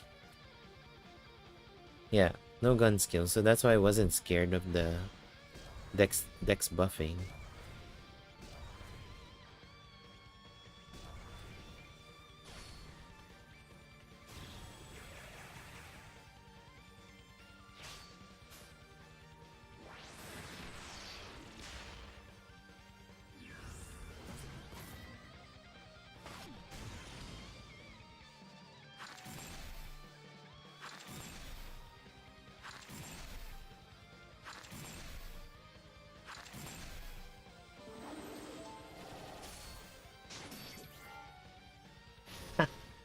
Is a defy weakness.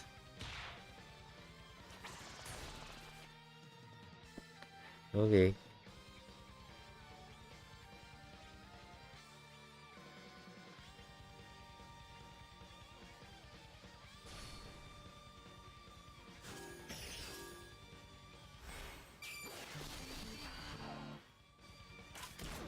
We are slowly approaching romancing. Hello, Double G. Welcome to the stream. How are you doing?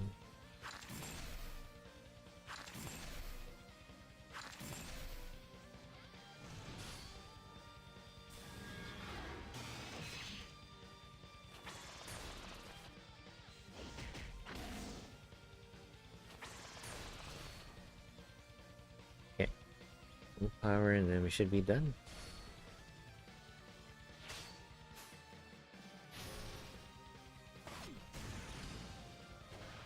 Okay.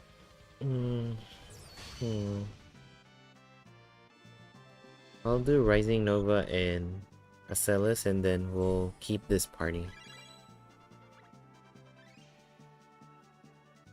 Ah, thank you. But yeah, I hope you like my content for Romancing Saga. I do stream whenever there's content, but if there is demand for like a Q&A kind of thing, then I can do that as well.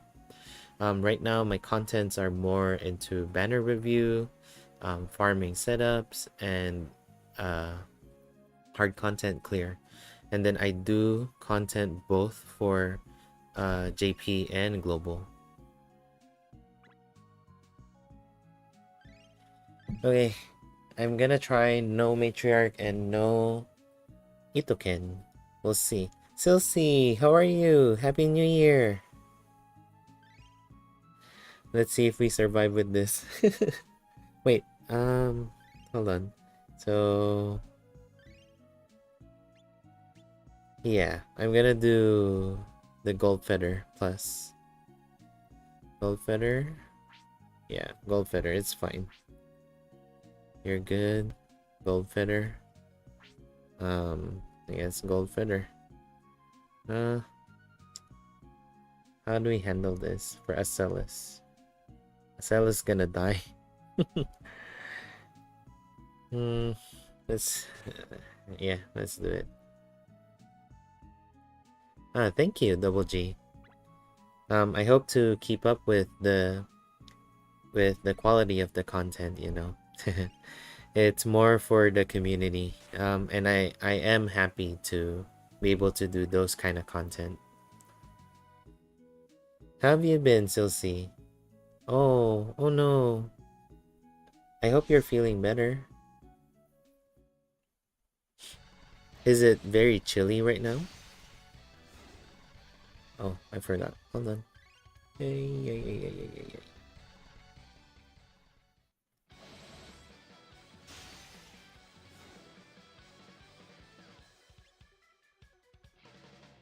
Ah, I see. Well, I mean, the answer would always been the same, Double G.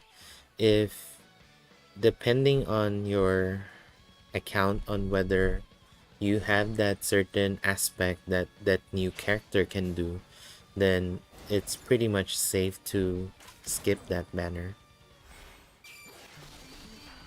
Oh, that's good to hear, Silsey.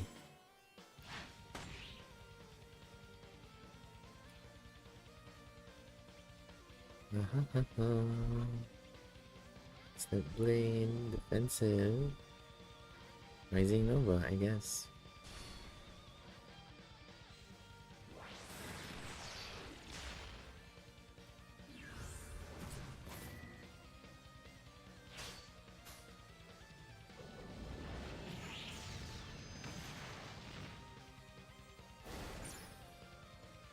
How are you doing in the game, Silsey? Have you been having good luck?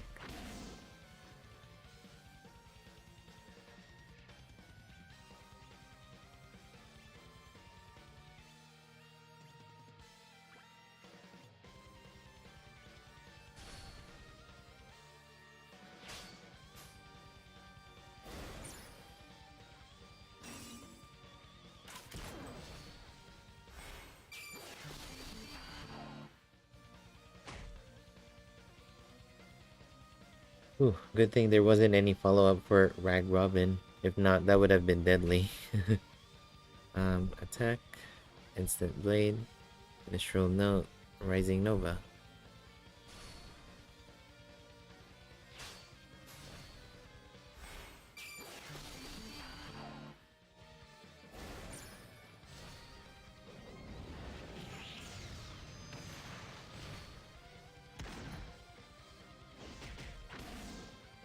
Oh, 1000 damage.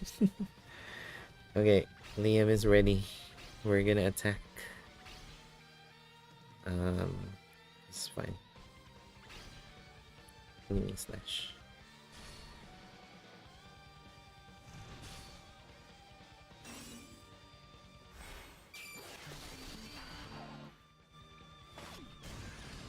So in JP, the party I use for this with the same formation is Liam, Matriarch. I did Matriarch 4 because Valentine Matriarch wasn't available back then. And then with Pion of Peace, and then Gustav, the one with Scrum Guard in Global, but in JP he doesn't have Scrum Guard. But rather he covers a party member. And then I forgot who else I used.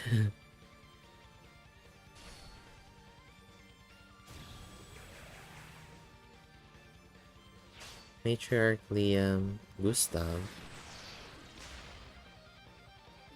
Yeah, I forgot. I'm sorry. But yeah, I'm trying to use a different party for this one. Oh yeah, Goddess because moral down and guard up. So see, I personally I have been busy myself, so I haven't been using my auto tickets, and then I even forgot to do daily yesterday. So it's fine.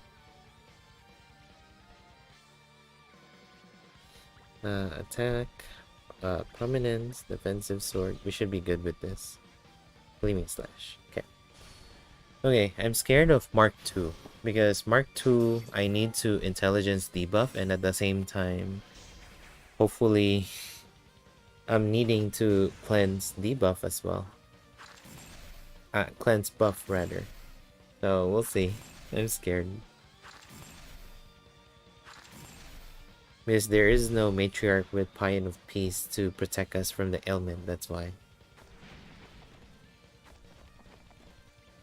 Okay, anti-material, spread shot, instant blade, initial note. Let's do plum dance. Wow, okay. I am not strength debuffing, that's scary.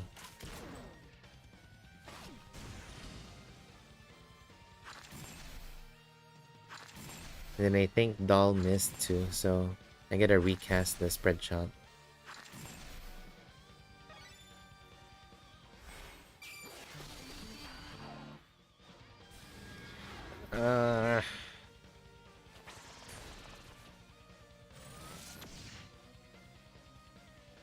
Thank you for the free heal. Okay, let me see. Yeah. Doll missed the shot. Instead blade. Um, through Rising Nova.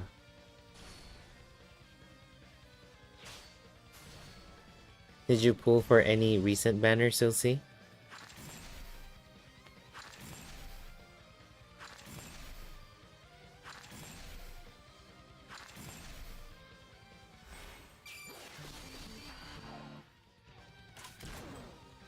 Why are you missing, doll? Why?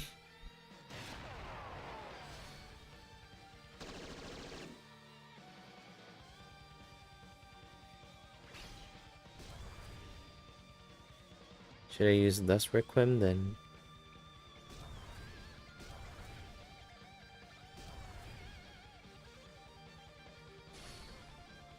Waifu one. Did you get all of them? Wow, congratulations. You know I am jealous, right? I had to pity Acelis. And then I didn't even get Princess Ray. That was the bad part of that gacha draw. Don't miss. Thank you.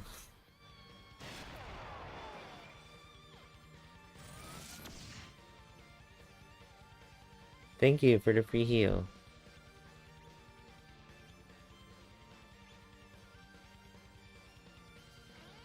Defensive sword. Rising Nova.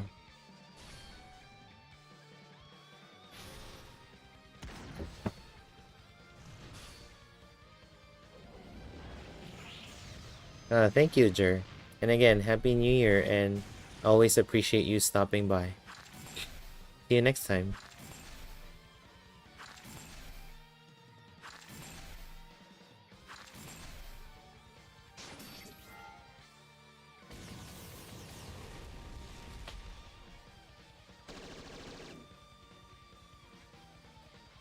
Okay.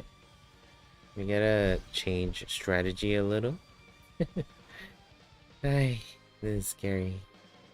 Living Slash.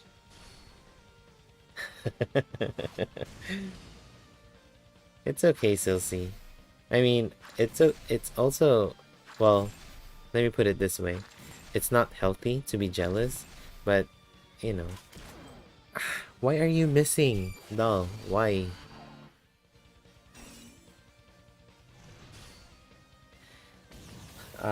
So yeah, it's... Hey, this is dangerous. Okay. I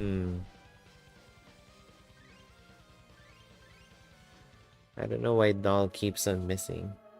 But it's scary too that Polka is not debuffing. So we'll see. What do we do?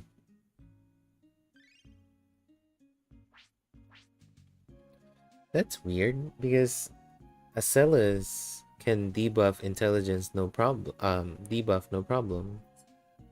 And Polka cannot debuff with almost the same intelligence at that too. And then doll, why are you missing?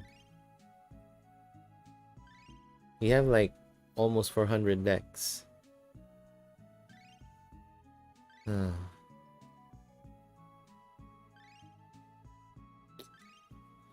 What to do? What to do?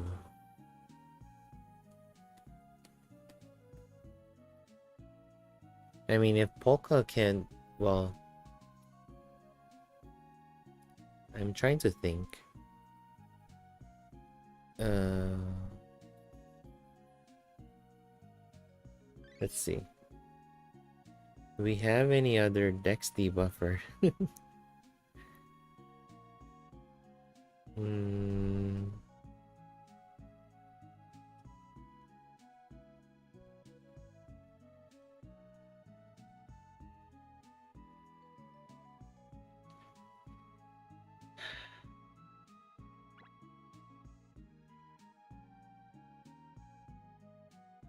Am I falling back to the party I'm using in JP?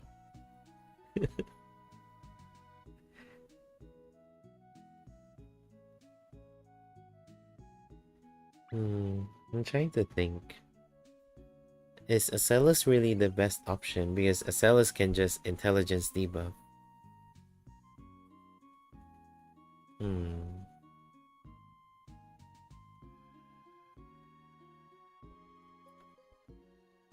And I don't have Christmas Buck one to do Dex debuffing. So I gotta rely on other characters. Hmm.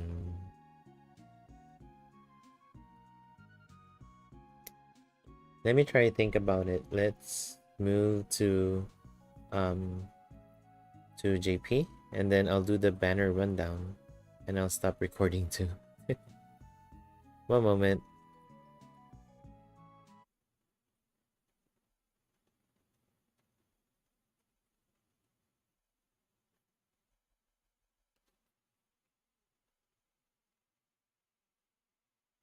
No, no, no, no, no, no, no, no, no, no, no, no, no.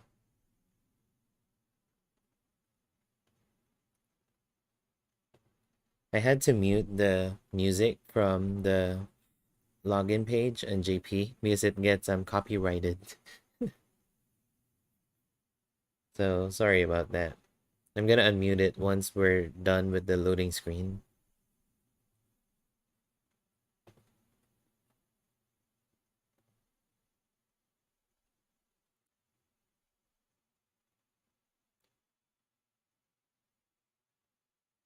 You're good, so see, you're caught up with event.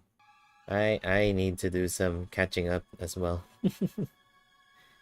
Okay, so we are in JP.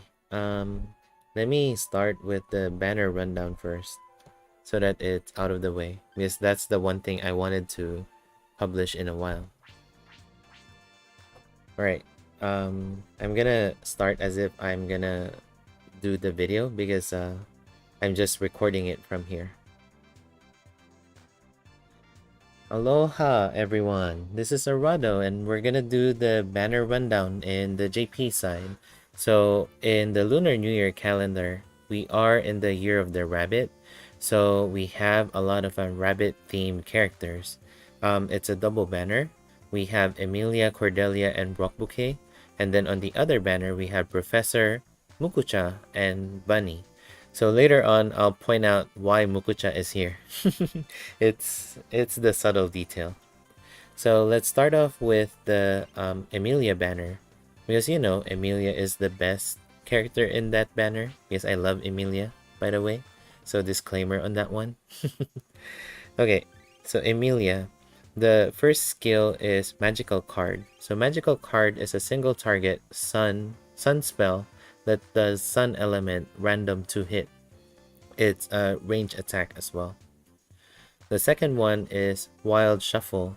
So Wild Shuffle is a sun spell, single target sun element that does SSS damage and then self-heal medium effect.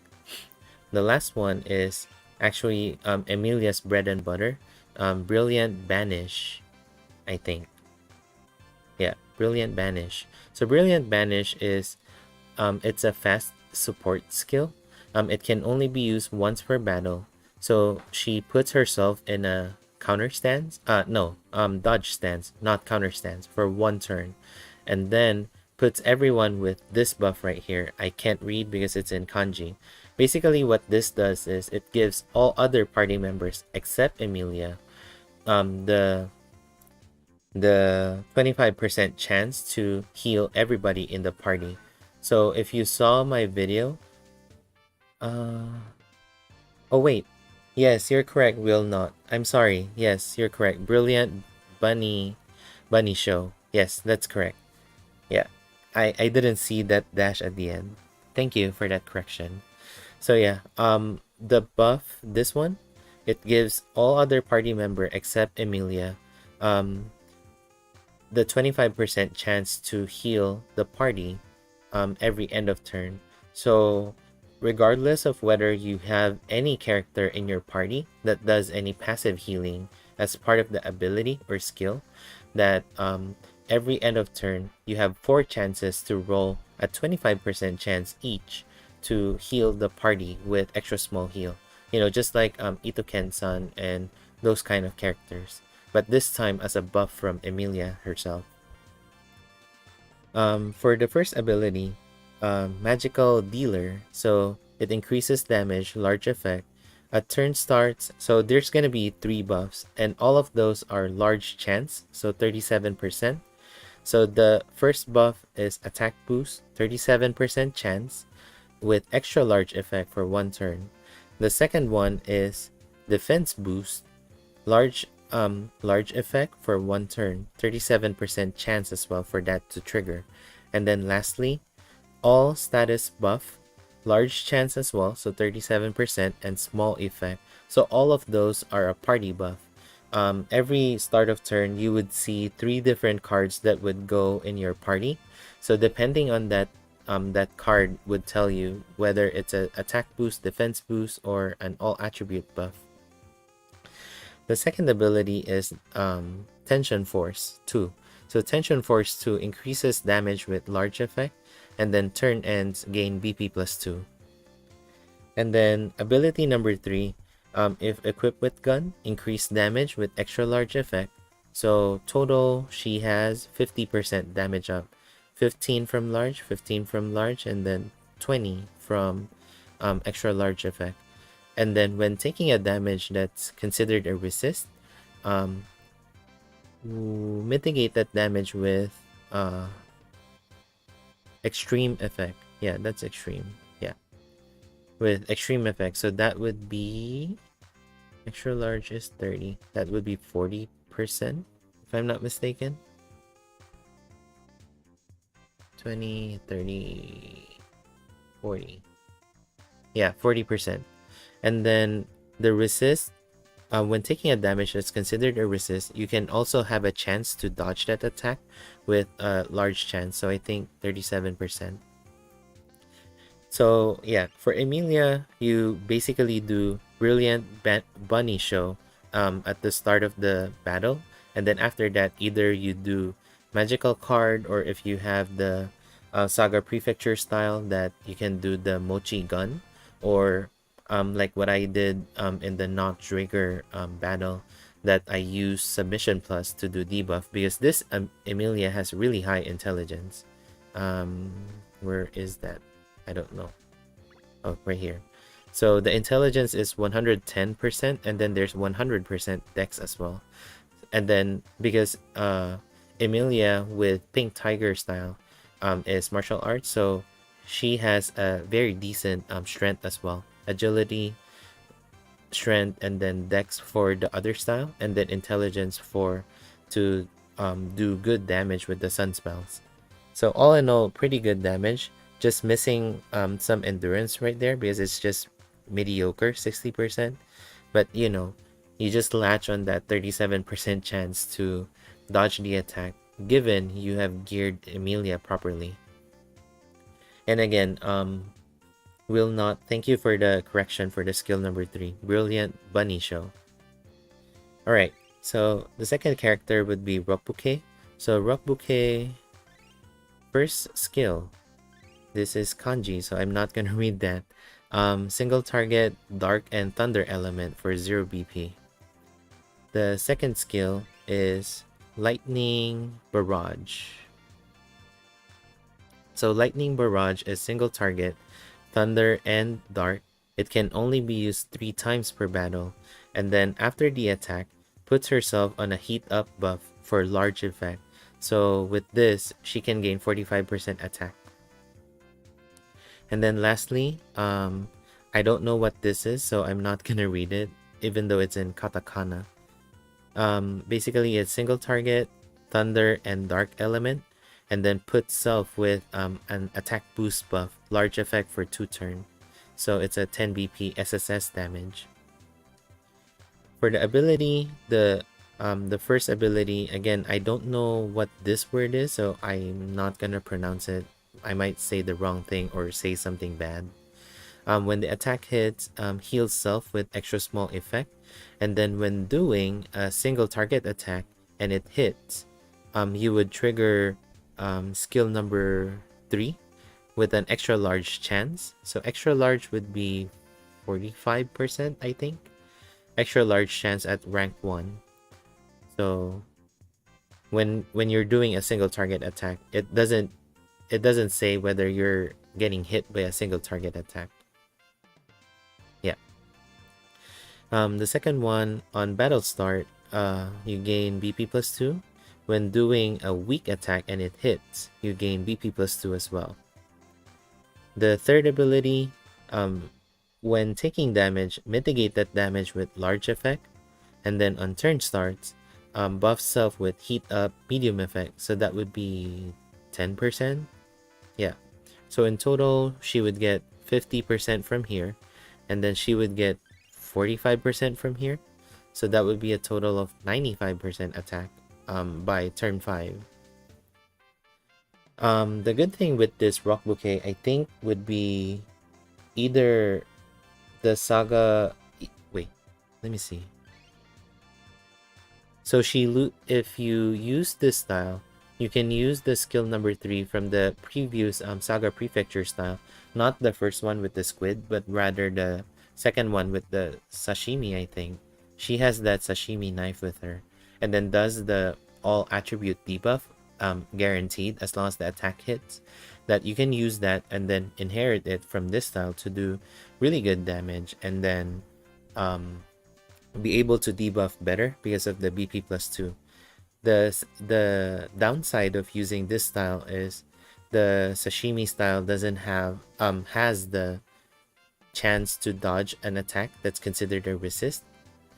So that's why it would depend on what you need. For me, if I got this rock bouquet, I would use still the SaGa Prefecture style, the sashimi style, and then probably would inherit the lightning barrage to it so that I can gain the heat up and then be able to do decent damage. Or I just use the heat up and then go back to doing the all attribute debuff. Encore Noir. Yeah, that makes sense for the second word. But the first word though, Will, is a little weird because it reads as ampuru. So ampo? I don't know what ampo means. So that's why I was scared of pronouncing it. But the ability, you're correct, it's Encore Noir. So yeah. Thank you for that. Okay, so lastly, after Rock Bouquet, we have Cordelia. Cordelia, I feel, is... Oh, wait. So this Rock Bouquet has... Hold on. Yeah, mediocre endurance, which is fine, 63%. And then pretty good willpower, 96%. High agility, 99%. And intelligence, 116%. That's pretty much the top for the style in JP right now. So that's pretty good. Okay, so going back, we have Cordelia, which I feel is the best in the banner, in my opinion. So she does debuffing and moral down, and then she also buffs the party, which is, you know, all in one in terms of a physical type of battle like Notch Rigger. Alright, the first skill is Carrot Spear. So Carrot Spear is an AoE, 3 BP. And then when the attack hits, there is a chance to debuff strength and endurance, small effect. So take note of the word chance. Like I said, there are some skills where it doesn't say that it's a chance, that as long as the attack hits, that you would be able to do the debuff. And then the second one, Cracker Rise. It's an AoE B damage for 7 BP. And then last one, something to do with a rabbit that I can't read. It's kanji. So single target, when the attack hits, inflict a moral down medium effect for 3 turns for 9 BP. And then for ability, so this is the other good one with Cordelia. So ability number 1, at turn starts, buff everyone with physical defense, not defense up, but rather lessen physical type of skills damage taken. Just like skill number 3 for SaGa Prefecture Katarina. So it's the same thing, where it reduces damage taken from a physical type of attack with medium effect. And then ability number 2, battle starts, BP +1, turn ends, BP +2, and then protect high tension. So this is why Cordelia is good, because unlike SaGa Prefecture Katarina, that you gotta use skill number 3 to be able to do the damage mitigate to the party. For Cordelia, as long as she's alive, she gives everyone the physical mitigate. And then on top of that, she can do moral down and medium effect at that too, although it's single target. So one thing to take note. And then she can debuff further with strength and endurance, which is pretty much designed for not Draeger. So a lot of clears I saw was using Cordelia, even Saigon from Discord. So Ampuru is some kind of light fixture or a bulb. I don't know what that is too, will not. Alright. Sorry, I forgot to stats first, and then I'll show the skill animation. So Cordelia, strength 110%, pretty much at the top. Pretty good endurance and willpower, and then high agility as always, like the platinum style, and then high intelligence to be able to debuff better. Okay, let's do the skill animation. Carrot spear. That's cute. Cracker rise. Ah, kind of like a pom-pom 3. And then skill number 3. Oh, kind of like a multi-thrust in a way. But that's pretty cool. Was that a rabbit silhouette at the end? Yeah, it's a rabbit silhouette. Okay, that's Cordelia. Let's do Rock Bouquet's skill animation. Okay. Next one, Lightning Barrage. Oh yeah, that one is cool. And then the mystery word, Ampuru Noir.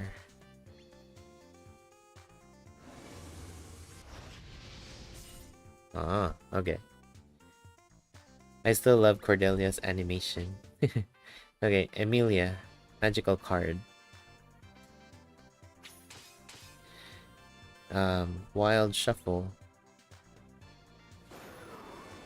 That one is pretty cool. I used that a lot in the when I was training Emilia. And then Brilliant Bunny Show.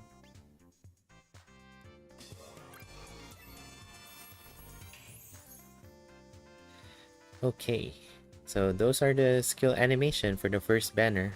Personally, I would go for Emilia. I think it's pretty unique to be able to buff your party with 25% HP heal to everyone with extra small effect. Cordelia, pretty repeatable with what she can do. It's just that the packaging of what she can do versus what others can do is a little different. Like say Aisha from Minstrel Song banner. Aisha can do single target moral down medium effect as well, and so does Joe. SaGa Prefecture Joe. For Joe, it's AoE, so that's something to consider. And 2, Joe can have like a dodge stance even though at the cost of LP. So if you need that rather than having the debuff from Cordelia, then yeah, the others would be better. But I think what Cordelia stands out among everyone is the passive buffing for physical damage mitigate to everyone, in which the other character that can do that is SaGa Prefecture Katarina, in which she has to use skill number 3 to buff that. So that means you gotta roll with the enemy attacks for Katarina to be able to attack first, to be able to buff the party before getting any attacks. And then Rock Bouquet is just, you know, the heat up type of DPS. Even though she has some kind of mitigate, I think this one is lacking in a way that the other styles would be able to supplement with, say, the previous style, the sashimi style with the debuff, or from the stage style be able to do Umbra Levin. So things like that. Okay, we're gonna move to the next banner. So the next banner we have Professor, Bunnie, and Mukucha. So before we start, I want to highlight why Mukucha is here. So Mukucha, I was looking at it. Professor, everybody is wearing like a bunny band, and then Mukucha is here being a dragon, and I was like, why is a dragon here? And look, there is a bunny slipper in the art. So that's why Mukucha is here too. Okay, we're gonna do. Sorry, I clicked the wrong thing.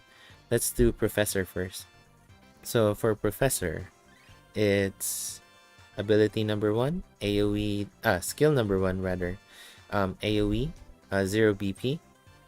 Skill number 2, AoE for 5 BP, and then she can use that twice per battle. So it gives, when the attack hits, it gives defense down, medium effect. So defense down is the counterpart of heat up, I think. So heat up and defense up are both buff to the characters you're using, and it's permanent for the battle. This one is defense down, and it's permanent for the battle as well. So she can cast that twice per battle. Then what's that? Skill number 3, Disco Hall Paradise. So Disco Hall Paradise is a fast single target blunt, and then when the attack hits, you do defense stance down, medium effect for 2 turn. I gotta be careful with the guard up, defense boost, and what's the other one? I think, yeah, you gotta make sure that I say the correct things, because one stacks with one another, one is permanent, and one is just a one-time thing. So yeah. All right.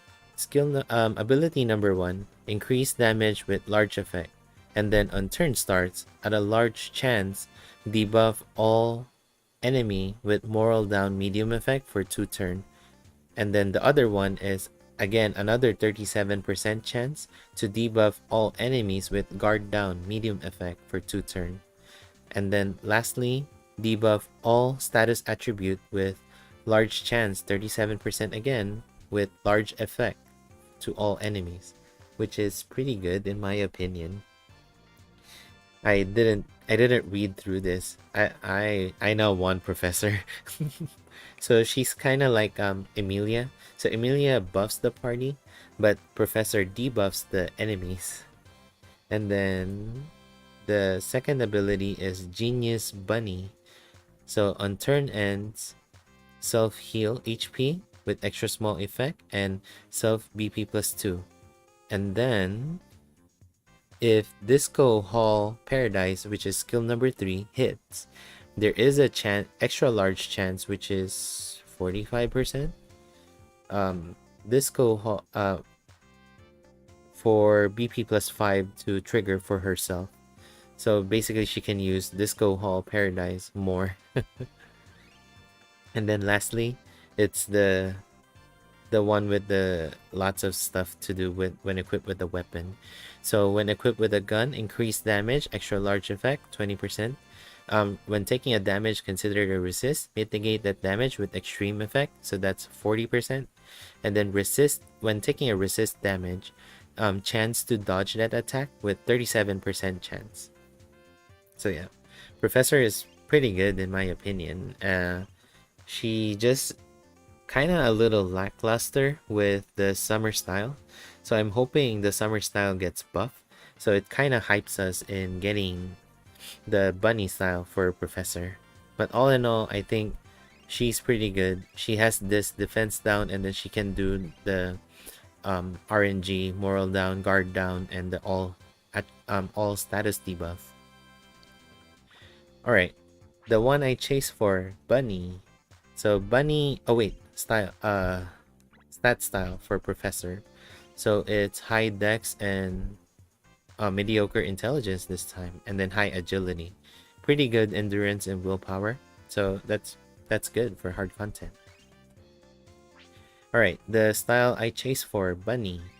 So Bunnie, the first one, fan fan dancing.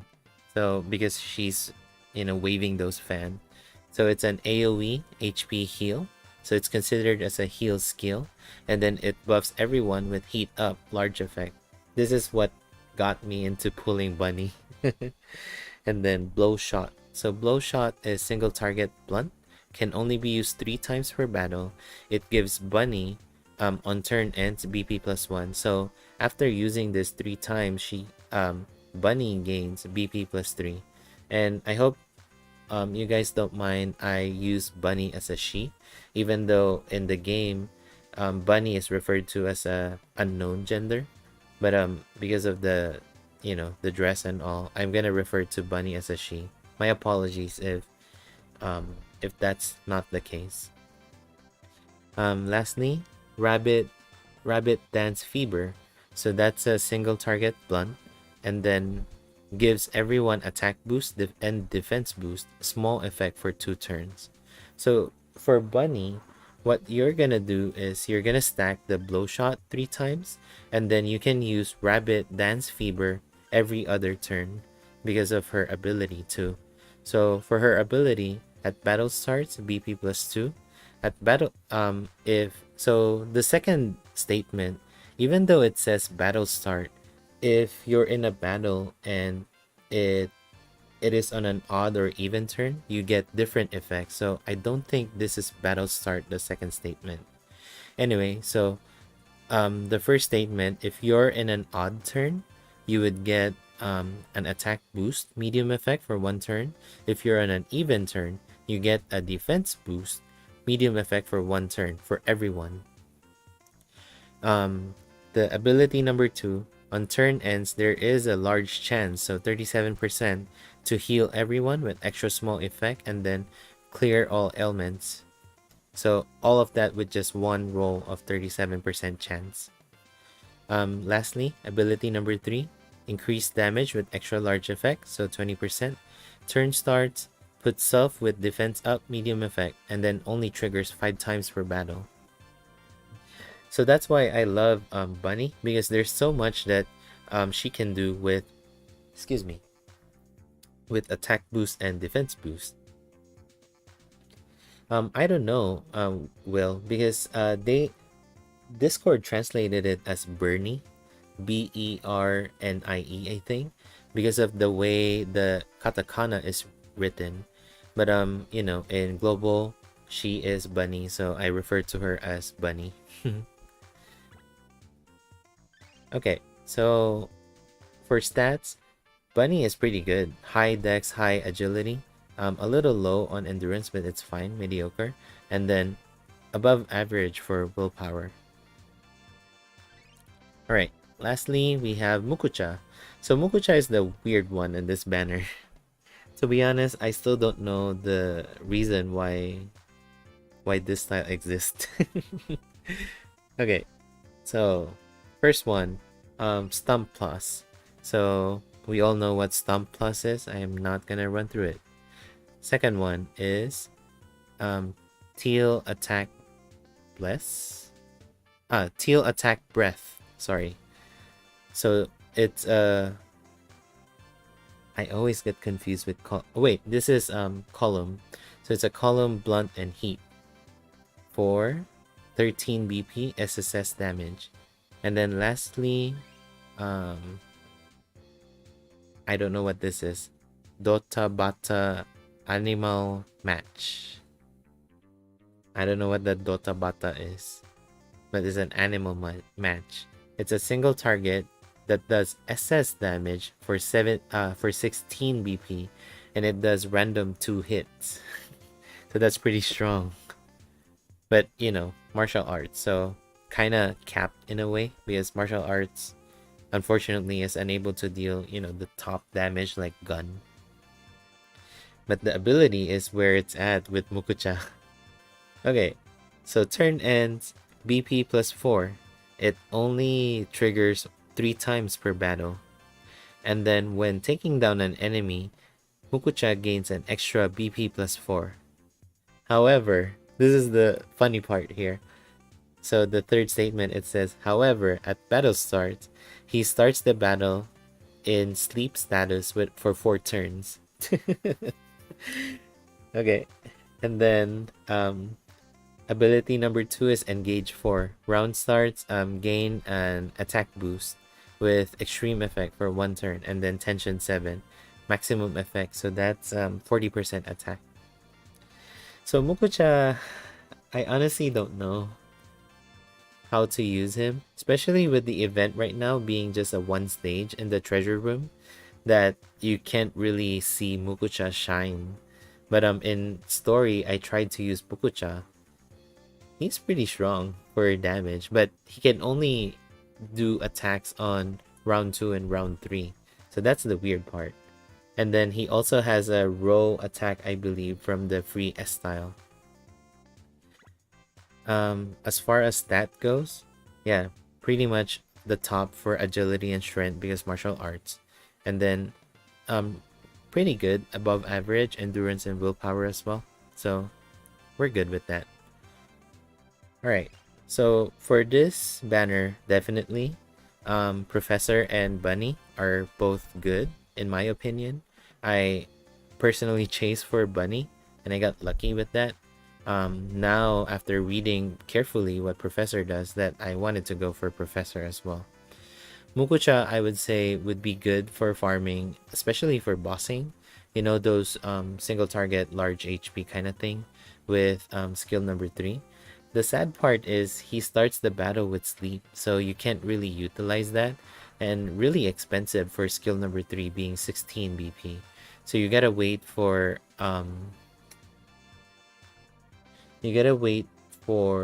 round 3 to be able to use that, I think, because he doesn't have any extra BP at battle start. Yeah, it's engage. This one triggers at turn end, so you really at round 2 you can't use skill number 3 yet, so that's gonna be the problem. Oh, I forgot skill animation. One moment. So this is the most popular skill animation right now, the skill number 3. It's being played around a lot on Twitter because of how funny the animation is. Okay, this one, Howl Bullet. Okay, next one is Pinky Break Gun. I don't know what the Pinky Break Gun is. Or because it's pink, that's why. Okay, the most meme skill animation on Twitter because of the fan attack, and then the target gets lured. In Fargo in JP, there is a simulation called Custom Battle where you can use any character you want, and then you face any enemy you want, and then you can have that character use whatever skills that you want them to use. So Japanese players can be really creative with that. So that was a funny thing to do. But yeah, this is the most memed skill animation in a long time. Alright, next up is Bunnie. So Bunnie fan dancing. Blow shot. Or not fro, sorry. Flow shot. Not bro shot. Rabbit dance fever.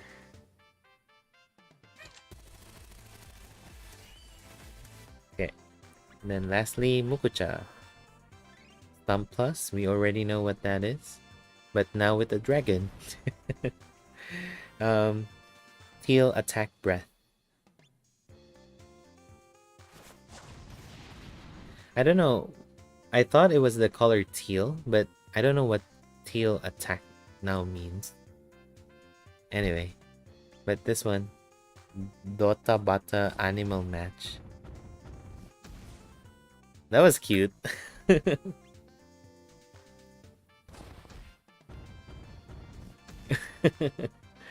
Okay, so yeah, that's the 2 banners. Hopefully I was able to help with the rundown. Sorry, it's 30 minutes.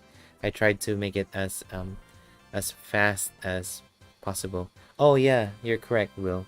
Tail attack breath. That's why the animation. Thank you for that. Alright, thank you so much again, everyone. And yeah, see you in the next video or stream. Will, thank you so much for helping with the translation. Yeah, my brain is a little tired, so my translation has been wrong. Dota Bata is noisily with heavy feet, stamping kind of feel. Oh, so it's one of those onomatopoeia kind of thing for JP for the Nihongo Dota Bata. Ah, okay, that makes sense now. Hold on. I saw. Oh, thank you, Silsi. You enlightened us with the ample noir.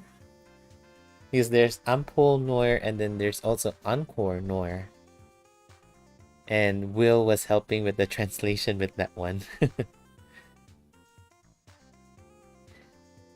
Hello, Srinivas. Welcome to JP, I guess. Hopefully you enjoy JP. There's a lot of stuff going on in this.